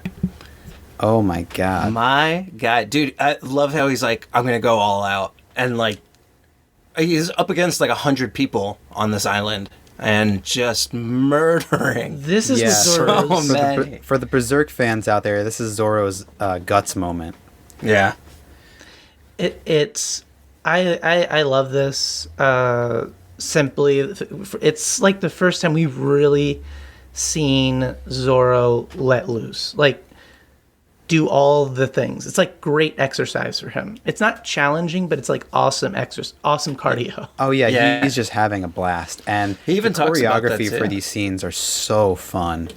Yeah. Just like with all Yeah. the ladders. Yeah, he literally does the Resident Evil 7 ladder kick. yeah. How Bill We were plays screaming, Resident "Un Evil. Fanastelo!" It's specifically from Resident Evil 7. Yeah, that's how Bill did his playthrough. He I just had remember. people walking up the ladder and kicking him down. I was doing that Oh. in 5 all the time. Yeah, Zorro talks about how like this is kind of a flex for him to figure out how good his new swords are, and testing the cursed blade, which he figures out. Like what's he say? It was like a blade cuts when it wants to, but this one doesn't seem to apply to those rules. It has it's like bloodthirsty basically. Dude, Well, didn't he calls it a say it only problem cuts what I child. wanted to? what was that? Didn't he say it only cuts what I wanted to? A sword. He says a sword should cut only when it's supposed to cut, but this one, like what Bill's saying, like it's bloodthirsty and it is a problem child. Like the cursed blade just wants to cut. Yeah, and I wasn't really sure with Zorro. I was like, are you getting possessed by this sword, buddy? Because you were... I mean, he was murdering a whole fucking town of people. He was this. Well, I mean, of bounty hunters. I did love when he knocked that kid bounty hunter out. The nun and the kid just knocked him out. Yeah, it was pretty. Well, boss. he was like, if you want to like appeal to someone's empathy, you have to be talking to someone empathetic or something like that. I can't remember the exact line. Yeah. Yeah. No, it was pretty awesome. And he is just wiping them all out. And they bring that thing we've talked about before back where Miss Wednesday and Mr. Nine, Mr. Nine are confused with Luffy's bounty, and they're like, "Oh, obviously he's the captain." Yeah, That's yeah. why. Zorro. Yeah. Yeah. Well, I mean, I would assume the same thing if I saw him no sell, brass knuckles to the face, and then immediately squeeze Miss Monday's head until she collapsed. That was so berserk moment right there. Yeah. Maybe he is getting possessed. I don't know. Zorro's Yeah, there's actually... some superhuman abilities there that are are shown. some theories actually, and Oh, shit. Well, we can well, discuss I'm not going to theories on the say more show. than that. What's that? We can discuss theories on the show, right? I 'Cause they're can't. I theories. can't provide more proof of that theory. Basically, Wow. Okay, Well, if we, but if we what's the can't- theory? the theory is that Zorro has some kind of demon power, and it may have something to do with the cursed blade or something that has to for some reason that's why the cursed blade responds to him and doesn't chop his arm off. And there's more things later that imply that. And Lou, you've actually seen some of them. I don't know if you realized what you've seen is related to that theory. We'll mark them when we probably come to not. them. Yeah. But yeah, no, But just Captain I mean, Bill will that's not guide you through, listeners, when we get to there. the theories are theories, but like I like you. That's the kind of thing I think that I love for you to bring to the show. Like, look out for this thing, and yeah. So That's what I'm doing. That's what I'm here thank for. you, thank you, appreciate it. Keeping our onions peeled. Keeping our potatoes and our onions. But Speaking of onions, Mr. 8 has a saxophone gun. Yeah. just fucking Talk awesome. shit. He's got a saxophone gun. Dude, he's got guns in his locks of hair. In his hair. He's got a saxagun. It's fucking awesome. Dude, when he starts playing and it starts spraying out bullets, oh god, I forgot how fucking good it was. It gets so amped every time. I love Zorro's math he makes in his head about the Luffy that has a sword to his throat or whatever. Mr. 8 gonna shoot him with those bullets, and basically Mr. 9 trying to just take a free shot to take him out. And Zorro just does the math perfectly, where he like pulls the chain and whips that thing over to knock her out of the way so he can like dodge the bullets, and it was beautiful. I loved that. Oh yeah, I love that Mr. Nine's attack is sneaky bat. It's like a bat that like shoots out with a chain. Which also, can we just talk about like just even the creativity with these weapons? Like, I've never heard of a sneaky bat. Like, that's not and the saxophone gun. What other series is a saxophone gun? And like the hair guns. It's like these are all just like. You take it for granted because this world is just so out there in terms of like what's possible in the world of One Piece. But these are all such like amazing ideas, to the point where some of these ideas, like if they were in like a lesser series, you'd be like, oh, I love that series. It has the guy with the saxophone gun. You know what I mean? But this is just like a one-off guy for Oda to write, you know? Well, I will say it did happen in the Mariachi trilogy. A saxophone gun? Well, no, all their guitars turn into Oh, guns. yeah. Yeah. Yeah. Which is pretty tight. Which is pretty cool. When it's a bazooka. Bazooka guitar. Oh, yeah. But, I mean, do we want to cut to... Because this was actually probably my most uncomfortable with, like, a characterization of Luffy waking up. Or do we... Oh, we want to go to the princess first? We can talk about the Luffy versus Zoro fight. Because I'm in agreement with you here, Justin, but I want to hear what you have to say with it. Okay. Do we want to talk about the princess first, or do we want to... Because I think that happens chronologically first. Well, what happens chronologically first is we get Mr. 5 and Miss Valentine enter the fray. Yeah. Oh yeah, Gambit. Gambit? No, you mean Lenny Kravitz, who that's I Lenny. think he's like legitimately modeled after, and Twiggy is the woman. Oh, she's definitely Twiggy, but his power is Gambit power. Oh, it is Booger Boy power? Well, he can make anything explode, like, but he's making those boogers explode. That's like Gambit with his cards. But and we also get the most important character, Lenny Kravitz. Karoo. What are you talking about? Karoo, the dog. You get Karoo. Yeah, You're gonna Karoo forget is about pretty fantastic. Karoo? Oh my god, I love this boy. Well, Karoo's awesome, but if anybody listening hasn't seen yet, they don't know why Karoo's awesome. Besides the fact he's a giant duck. Yeah, I mean, that's true. His little juice box, though, that he keeps around his neck. Oh, he's so cute. I love it. Bill, Little you call him juice the box. most important character, and you did not write him in the character list. Yeah, it's obvious we got to talk about Karoo. He can't fit on the character list. You can't fit on the character list, but we Too do big. have Laboon on there. I mean, he is huge. Yeah, he is huge. Yeah, I like how Oda kind of flips the script here, where Nami takes control of the situation, is like, we will escort the princess for 1,000,000 berries, but you have to agree to Well, it. let's talk about the reveal that like, because I thought this whole plot is interjected in such an intriguing way. And Justin, I want to hear you talk about it actually, because you're experiencing this for the first time. That here we get this scuffle between these characters that are not our main characters that we've just been introduced to, and then we get that there's some internal scuffle within the Baroque Works organization. Yeah, so it's like twist, twist, twist. So first you think that is it Mr. 5 or number 5?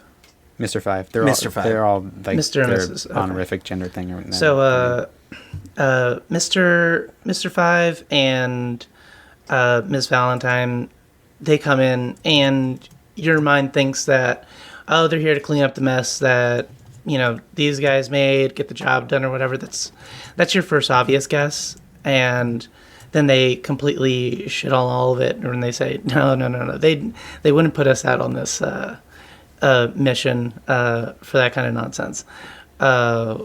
We're here because they have information. They know information that about the boss. And when they say they, do they mean the Straw Hats, or do they mean... Who are they talking about?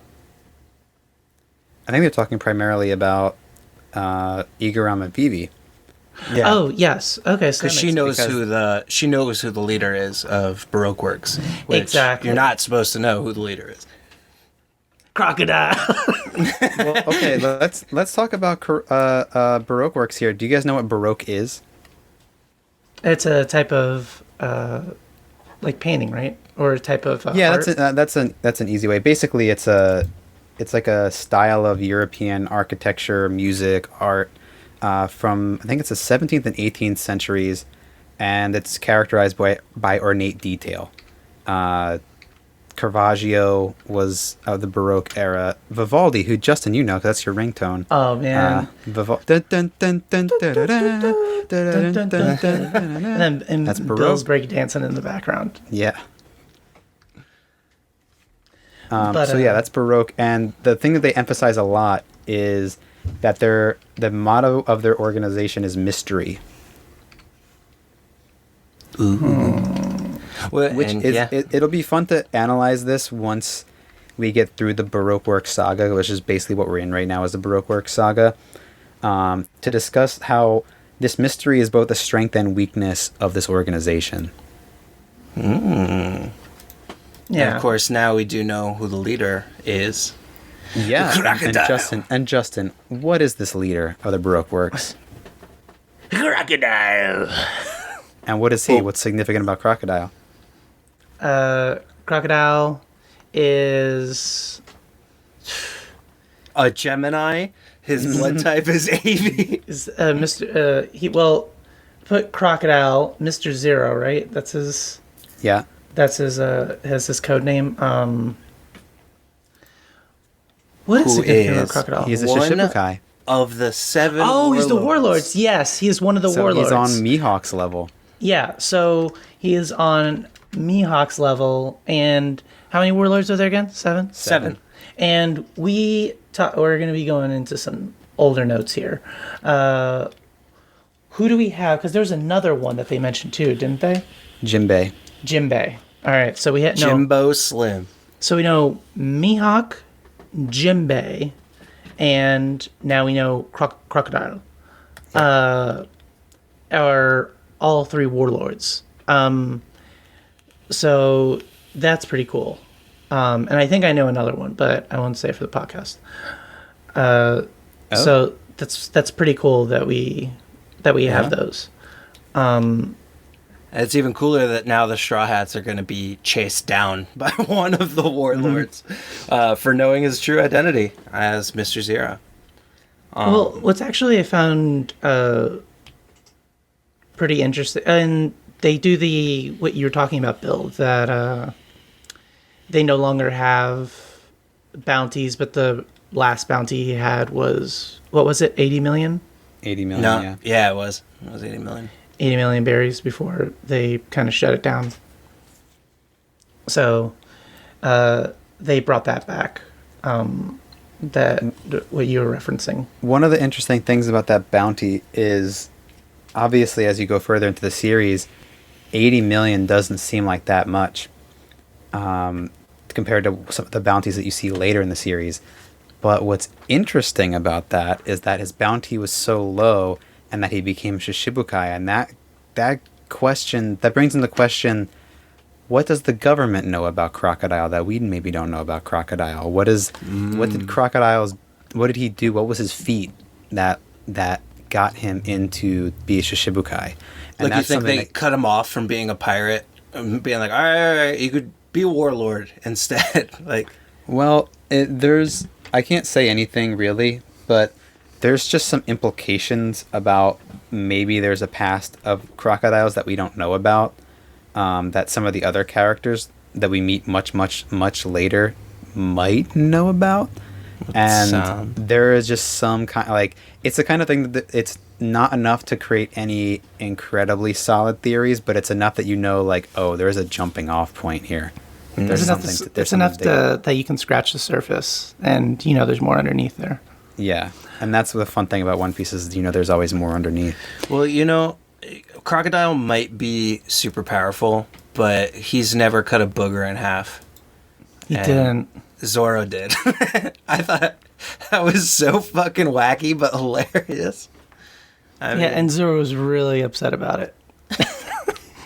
Yeah, you get your brand new swords, and you get boogers on them right away. Well, you got blood all over them all the time. Yeah, it's not a come booger. on, it's a little different, I know. That's like a Blood over honor booger. thing. You want the blood of your enemies on your sword, but you don't want the boogers of your enemies on your sword. It's just Well, guess what? When every you cut their samurai head in knows half, this. this booger's gonna be on there. No, you cut at the neck so you avoid the boogers. That's why no one cuts the nose. Well, no, yeah. You got to aim for the ponytails. That's how they lose their ponytails in battle. I don't know. I remember the Samurais. bride totally scalped. What's her face? Oh god. God. Remember when that happened? Yeah, of course. Remember when that happened? Remember Yeah. that? Well, okay. So I do want to talk about this. Well, actually, I want to hear Justin's opinion. What did you think about the Zorro and Luffy fight?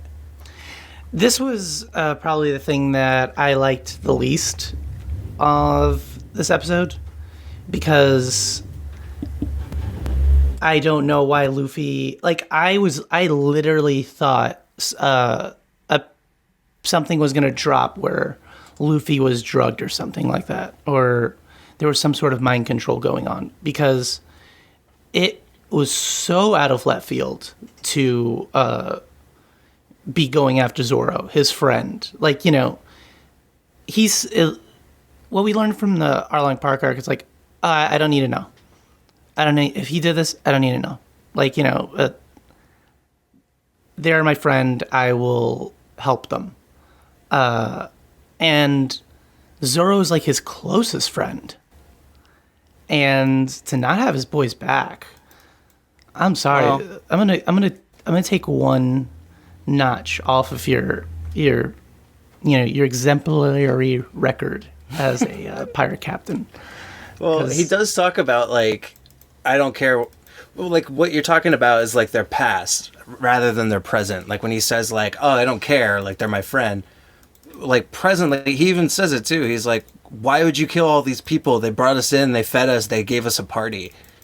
And then he's trying to fight him for it. Like, you've gone nuts, essentially. What Luffy's argument is that, like, why, like, he doesn't understand why he's doing this. He slept through the whole thing.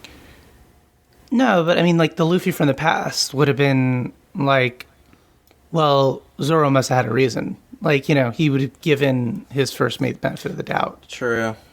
Yeah, I think there's points to both sides here, but I ultimately side with Justin that I think this is actually a pretty weak portrayal of Luffy, especially given what we know about him and what we've seen of him. And Lou, I think you're right that there is some level of like, oh, you can kind of suspend the disbelief a little bit because that, like you said in the previous thing, it's all about being like, what have people done in the past? But I do also ultimately side with Justin that I still think, despite that's kind of an incorrect portrayal of Luffy. But I think we all know that what this was really about is just the fan service of finding some way to make Luffy fight Zorro. And that's what actually kind of bothered me the most. I was like, this is just a way to get them to fight.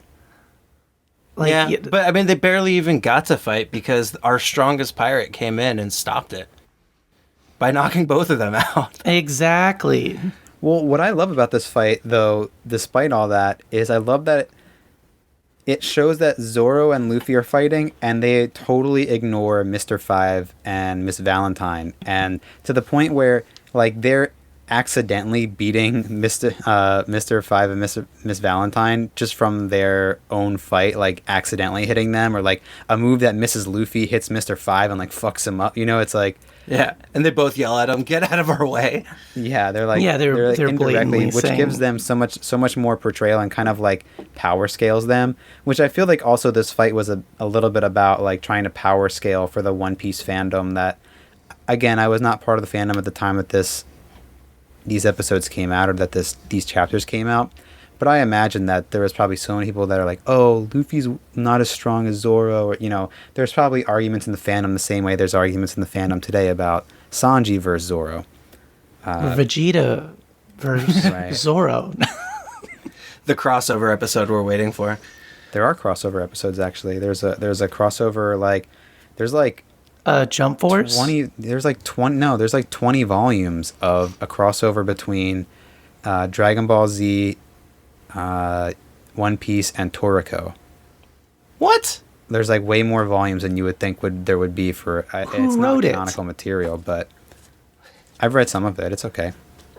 Oh, we gotta do... That is a donor-only thing you'll Donor tier, get. yeah. Oh man, it's not going to be good until they verse Batman. But Or the Ninja Turtles. Well, they just beat Those two. Batman. Oh, we didn't talk about that, no, we talked about that last week, didn't we? did we? No, we didn't. This was Oh. this was in our chat, our text message chat. Oh yeah, I guess I got that confused with the episode. Yeah, I mean, So for technically the speaking, fans who don't know what we're talking about, One Piece recently outsold Batman to become the second highest selling comic of all time. A source has. So this is what gets into the nitty gritty. Looking at, because I'm very interested. I wouldn't say I'm like a business like a nut, but I really like getting down into the nitty gritty of IPs and stuff like that, and who owns what and those kind of things, and how these lists come about and how they measure them. So when Bill sent me the article on it, I'm looking for sources, and I think the one they pulled for Batman was Statistica, which is a global firm that does statistics for like commercial and private use. So you can hire this company, and they will use their huge network of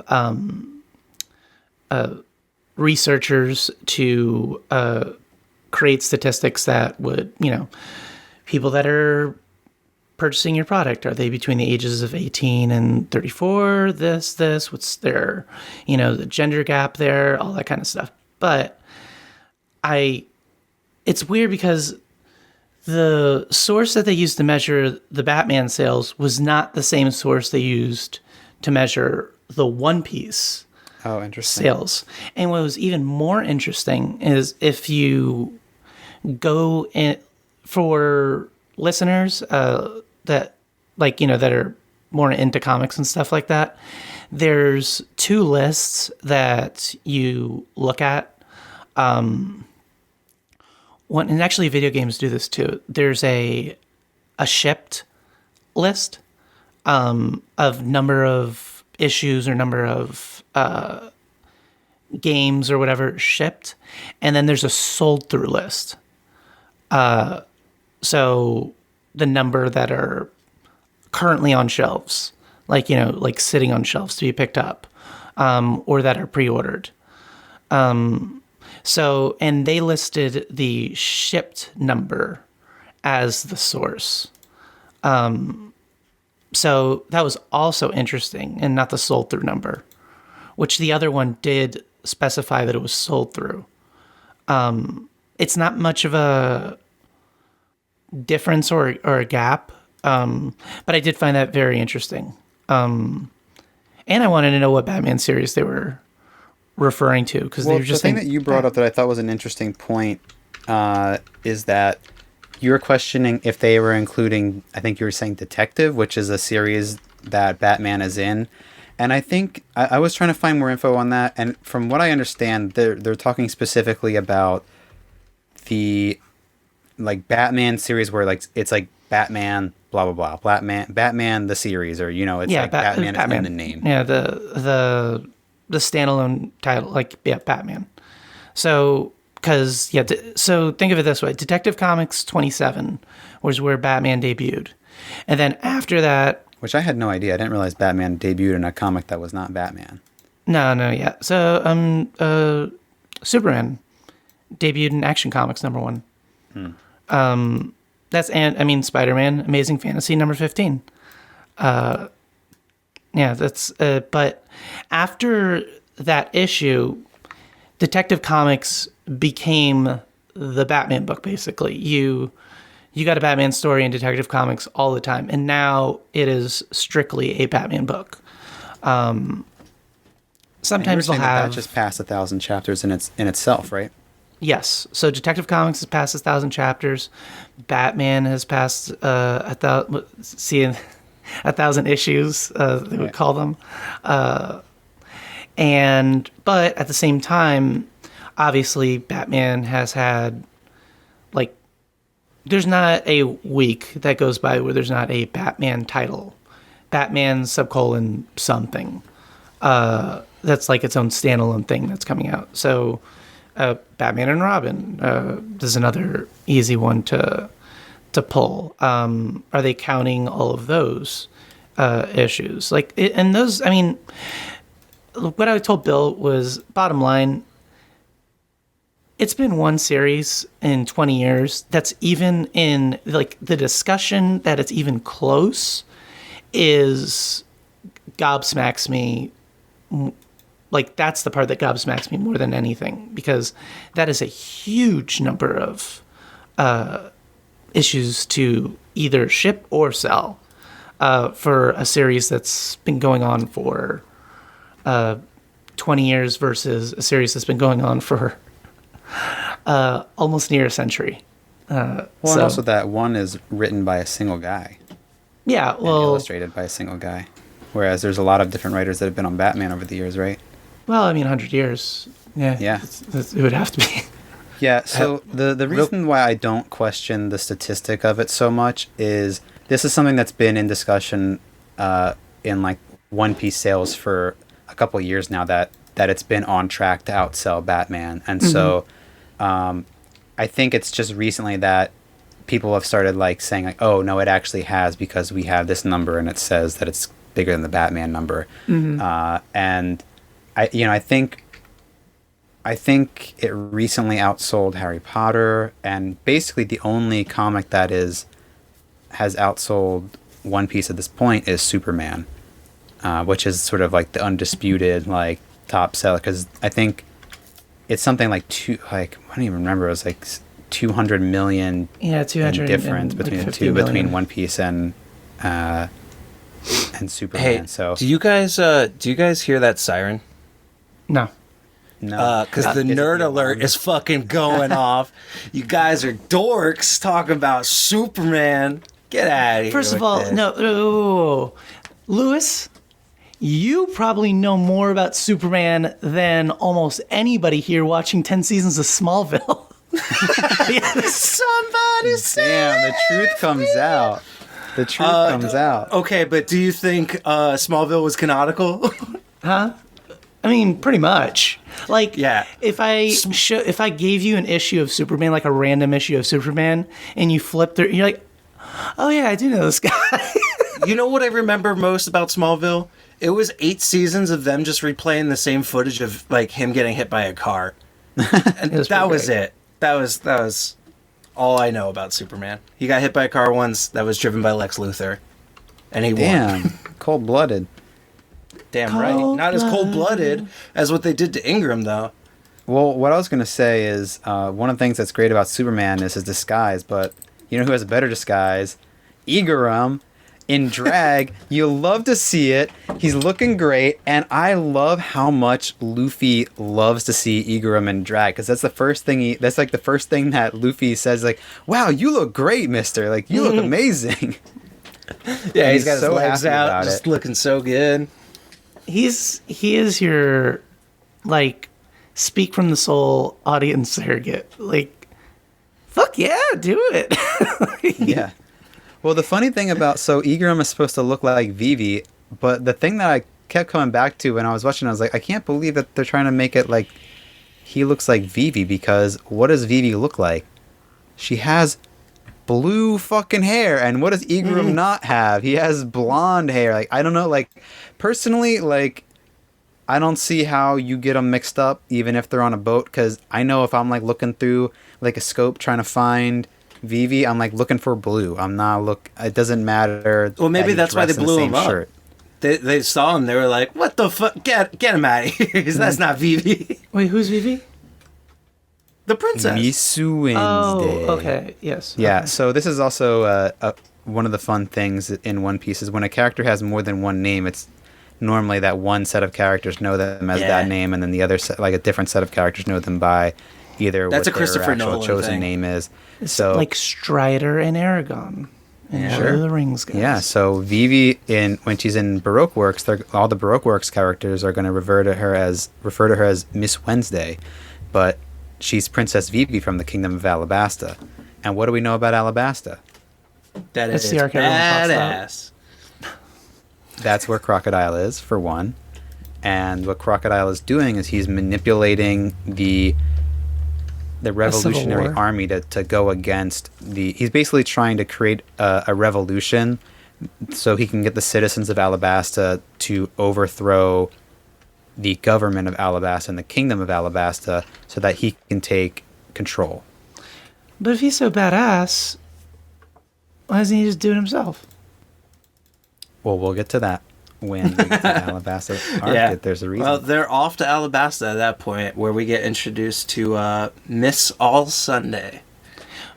Well, what I really liked before we get into that was that Ingram gives them a special compass that points just to the Alabasta. eternal pose. Yeah.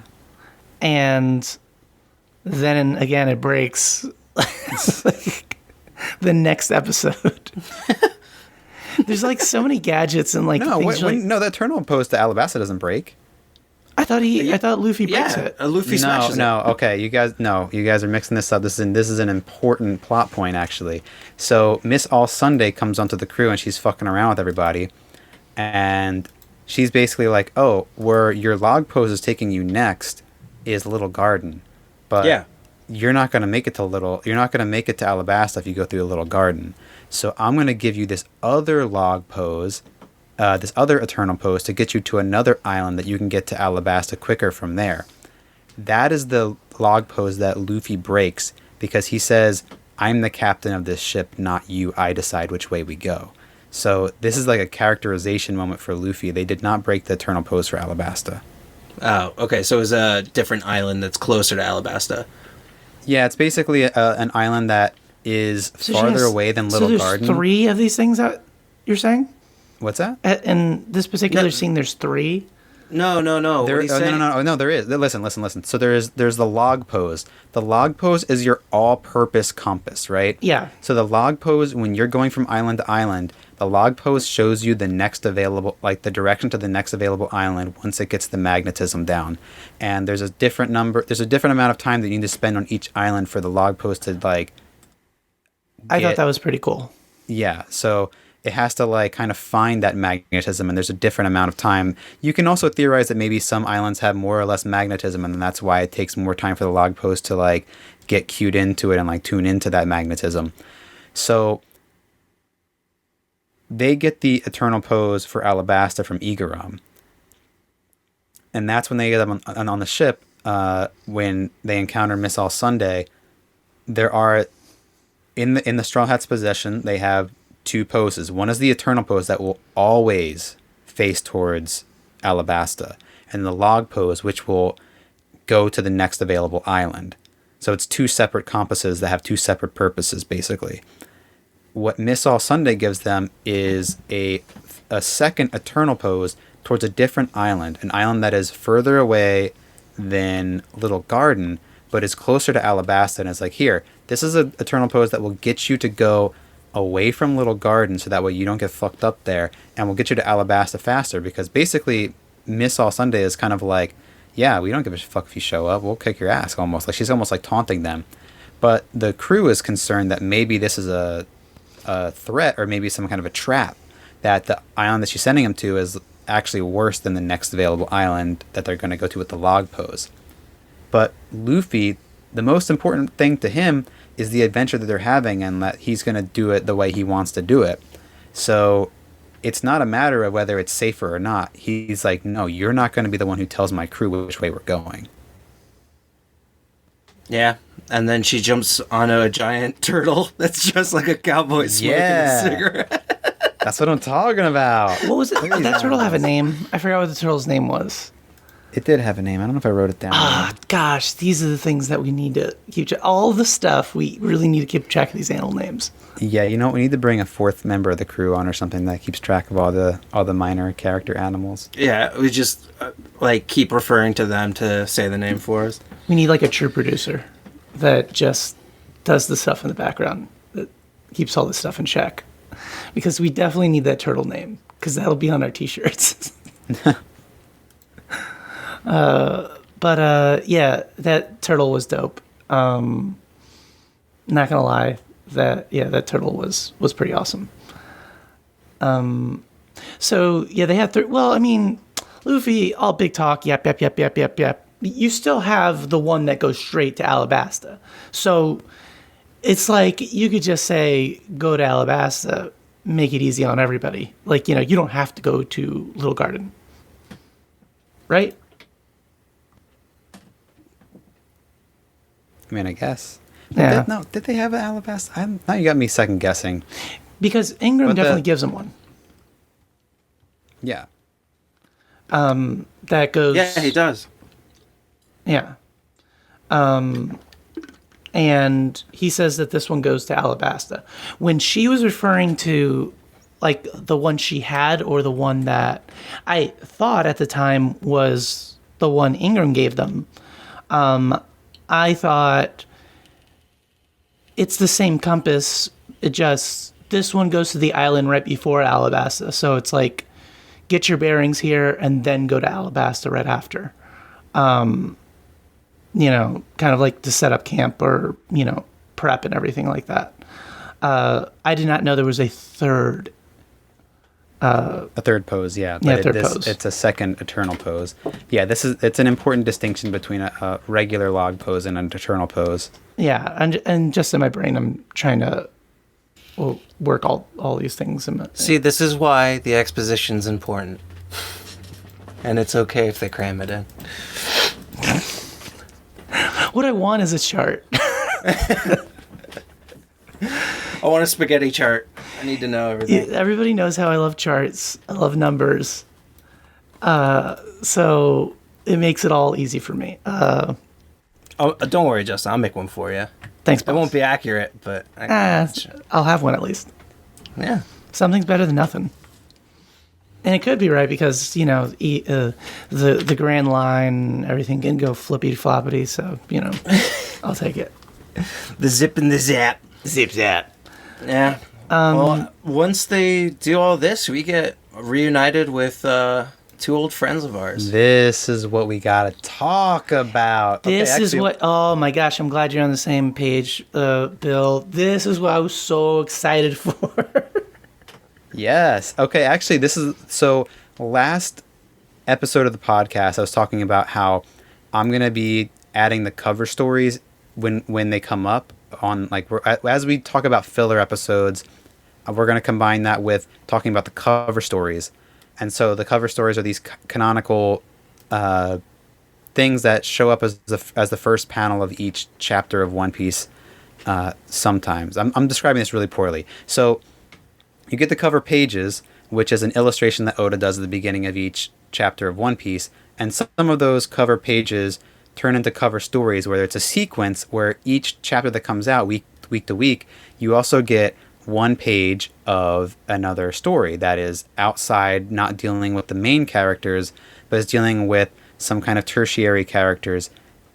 These two episodes are the last animated cover stories until episode like 450 or something like that, and they just don't animate the cover stories going forward. Okay. So this kind of content is the kind of content that you miss out on for other characters as we move forward if you are not reading the manga. And that is why when I have this set up on the Instagram page as we go forward, it's going to be a great resource, because you're going to miss out on this, like you would have missed out on this great content featuring our favorite character, Helmeppo, and Colby. So I want listeners to go all the way back to episode 1, where Bill explicitly says, "Don't you just hate Helmeppo?" Yeah, it's so funny because I'm like you were slowly such- becoming endeared to Helmeppo and during this watch through in ways that I have not in previous. You know, his haircut's still trash to me. It's a horrible haircut. And he's still got a butt chin. He's got the buttish he chin. has that chin is You looking. know, he should lean into the butt chin. Like, you can't cut a butt chin off, but you can cut that stupid fucking mop off your head. Well, you Just needs can to grow cut some half of facial that hair, butt chin dude. off. Like, just cut it off, and he'd be fine. Well, then he'd end up true. looking like his dad, and then he'd have a fucking iron jaw, Exactly, look badass. looking like Axan Morgan, who does actually show up in this, Yeah. surprisingly enough. But yeah, we get some Kobe Helmeppo action, and watching these two guys pretty much reestablish like what their dream is, what's worth it, and they're fighting for it once they That's get introduced. not all we get. There's to another character. Garp, Lou, the tell donut-eating them. master. Tell them. Dude, Garp is fucking awesome. Garb Like, is the fucking best. yeah, like this is a character that's stuck inside of my mind since the first time I watched these episodes, because it's like such a unique design for him, like to be wearing like at this. his little doggy hood. Dude. Yeah, Come on. he's got the This dog guy hood. rules. Falls asleep mid conversation. He's also like, I haven't slept in like 4 days, and they're like, wait, were you battling? He's like, I've been eating donuts. Yes. Beautiful. God, you love this Yeah. guy. I'm loving that we're getting more and more like cool Navy stuff. Like it's so awesome. I loved these 2 episodes. These 2 episodes were my favorite 2 episodes of the whole arc that we're just covered. Wow. And you know, one had Zorro cutting like 300 people down. But I just love Colby, and that I don't really care for Helmeppo that much until I saw him in his awesome pajamas. And I was like, his little well- panda pajamas. yeah. He's looking so cute. Yeah, they Speaking were. of panda pajamas, we missed out on one whole thing that we should have talked about, Bill. Oh, we missed Panda Man. I saw got him. a Panda Man. Panda Man shirt. There was a Panda Man shirt. So, also for the listeners, check out our Instagram page. I have a story that's a story that is on the main page. And each time we encounter a Panda Man that we see, and maybe we miss a couple here and there, I blame that on Lou. He's always trying to get me to do other stuff and like look away from the TV. This is true. Bill, look what I can do. Look what I can do. I was I'm trying gonna to tell Bill not to edge out on his responsibilities, but he is captain and Lou, you are our glue boy. So Yeah. unless you're gluing something to something else, I am always gluing like my fingers together, and like I'm trying to. and then biting off the glue with your teeth. I do that thing where it's like you pretend it's your skin and you peel it off your hand. Yeah. Yeah, I do that a lot. Anyways, Helmeppo and Colby, working for the Navy. In the Navy. Yeah, and they pretty much blow up a whole fucking Navy building. Exactly. Yeah, they do. Fighting each They other. definitely murdered a whole bunch of people.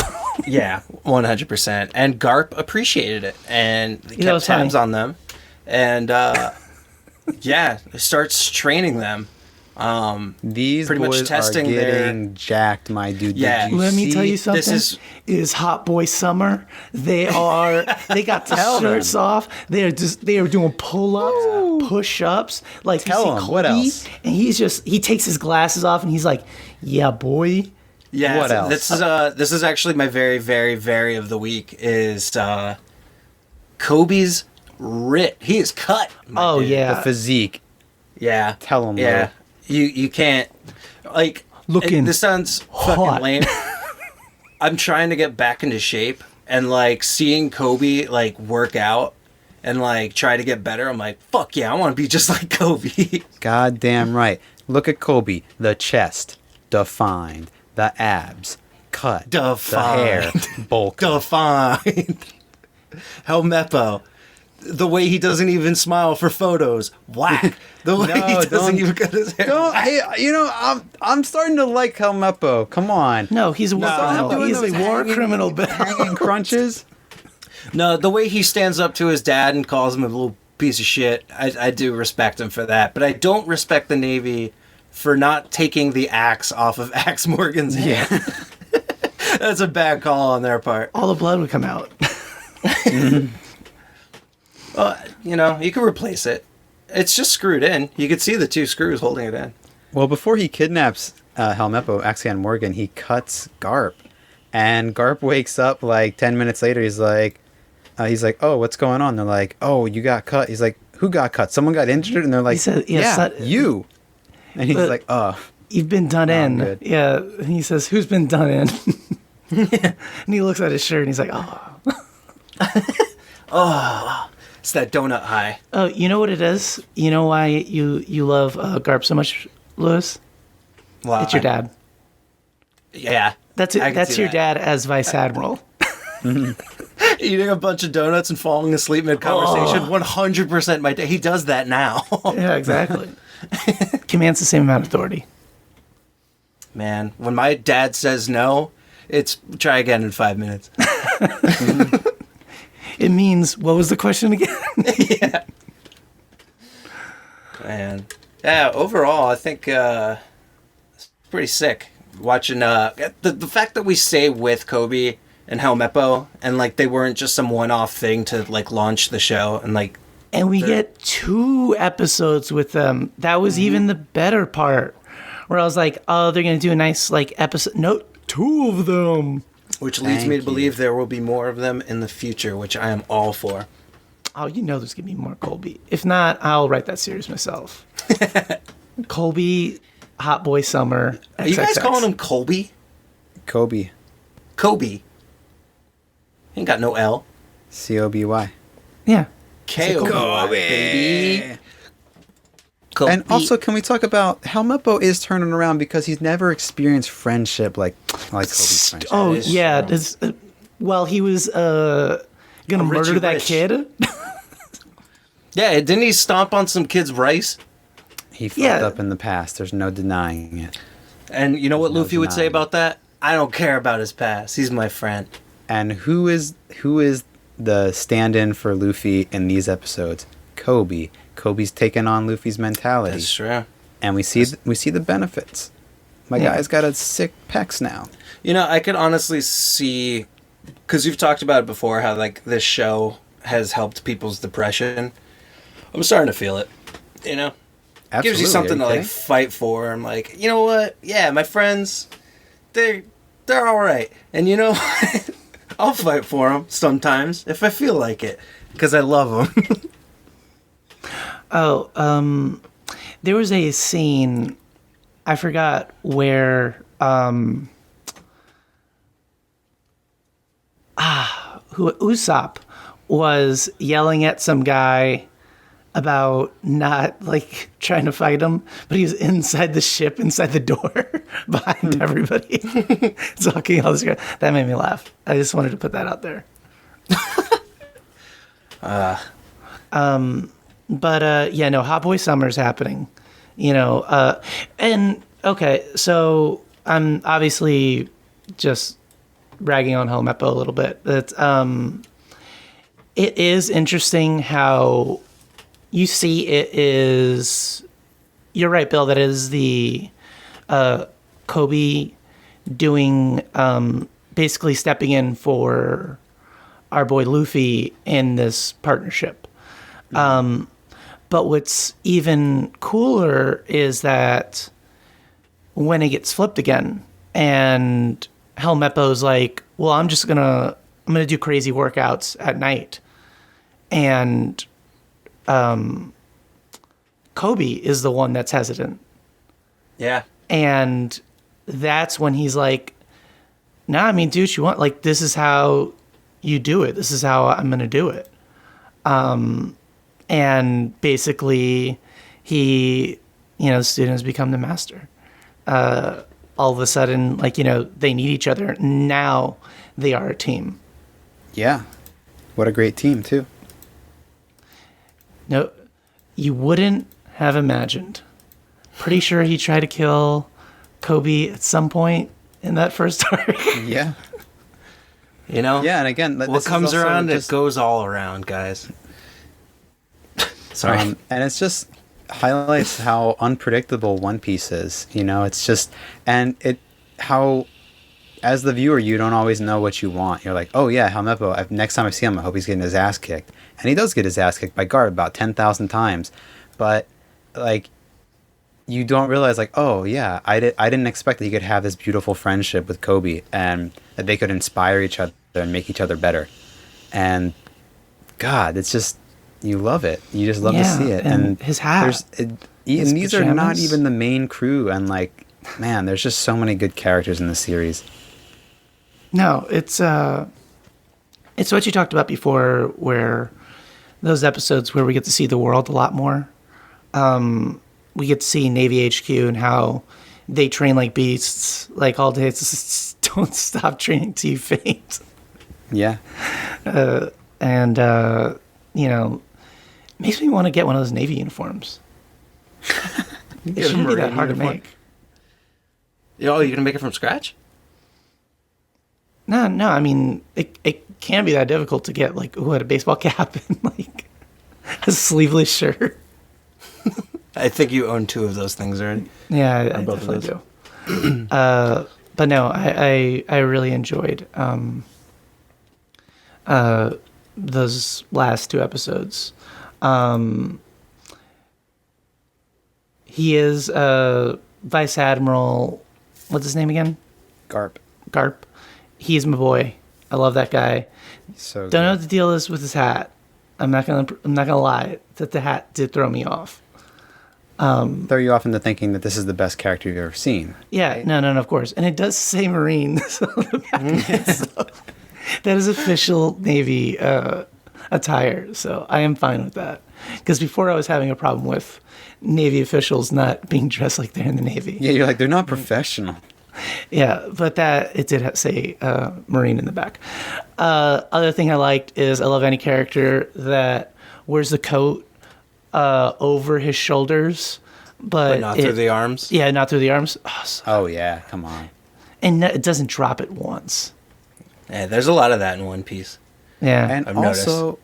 we get that Garp is not a snitch. He overhears Helmeppo and Kobe basically talking about Luffy and like that Luffy's like Kobe's friend, and he's like, "What did you say? A pirate's your friend?" And instead of like kicking them out of the Navy, he just makes them work out super hard. And Kobe even says like, "Oh, I was saying that, not Helmeppo." But Helmeppo's like, "No, I'm not gonna like." He's like, "I'm gonna stay with Kobe."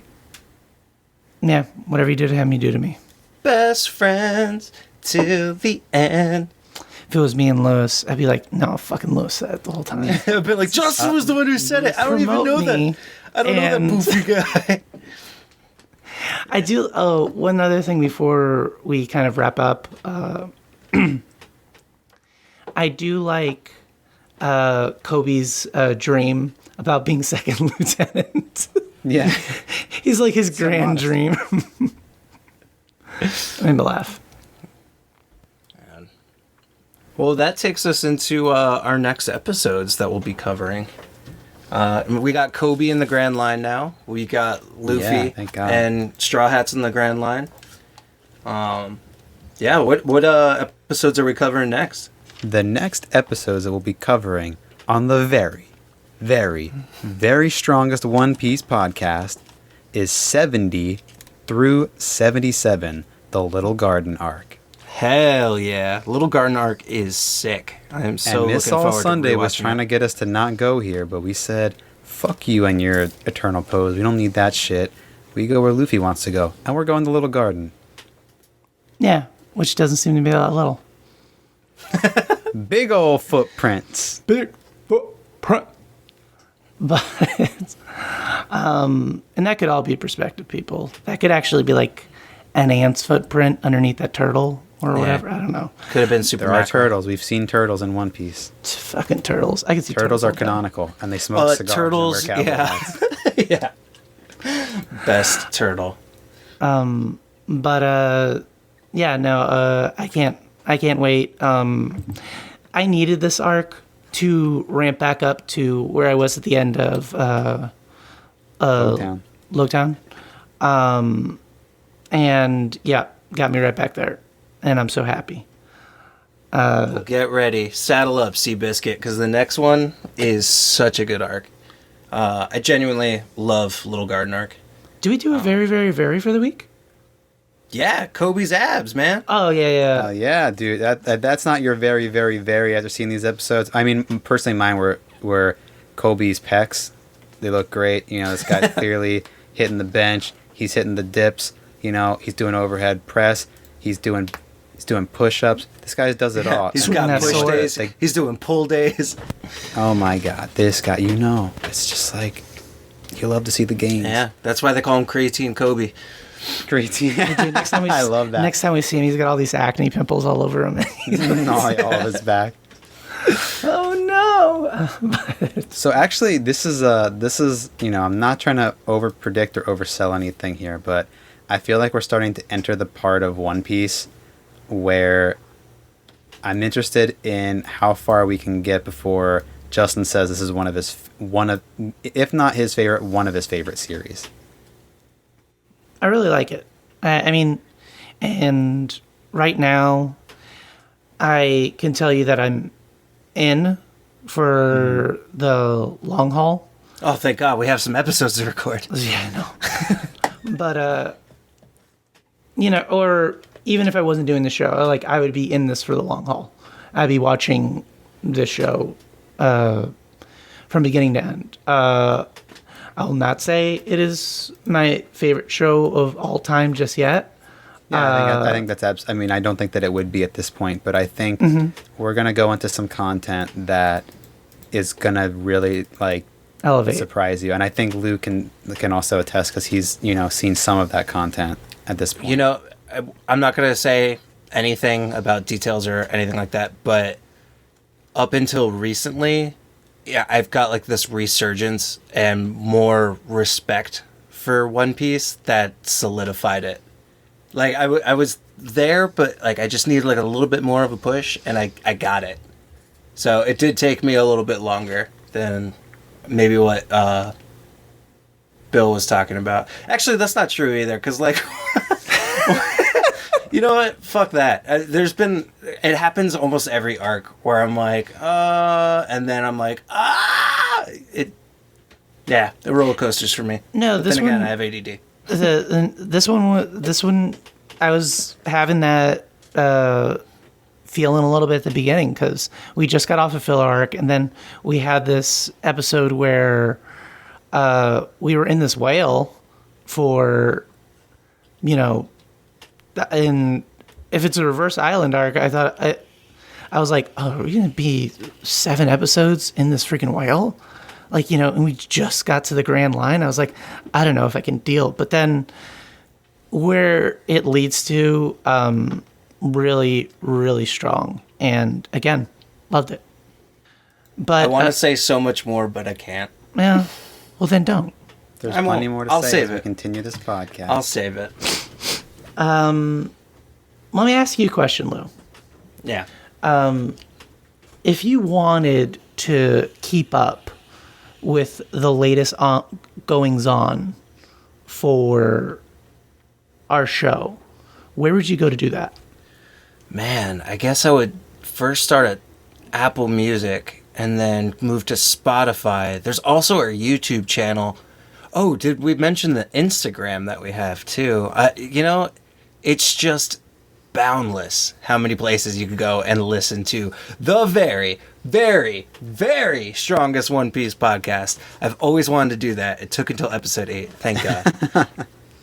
Yeah, I wanted to I wanted to throw that up there for you. Thanks, man. Thank everybody for listening to the show. We really appreciate all the feedback, all the likes, the subscribes, people that are on the Instagram. We absolutely love you. You are our people. As long as you act correct. But it's very interesting because when you watch the next episode and Shake says no, I'll have to see you next week.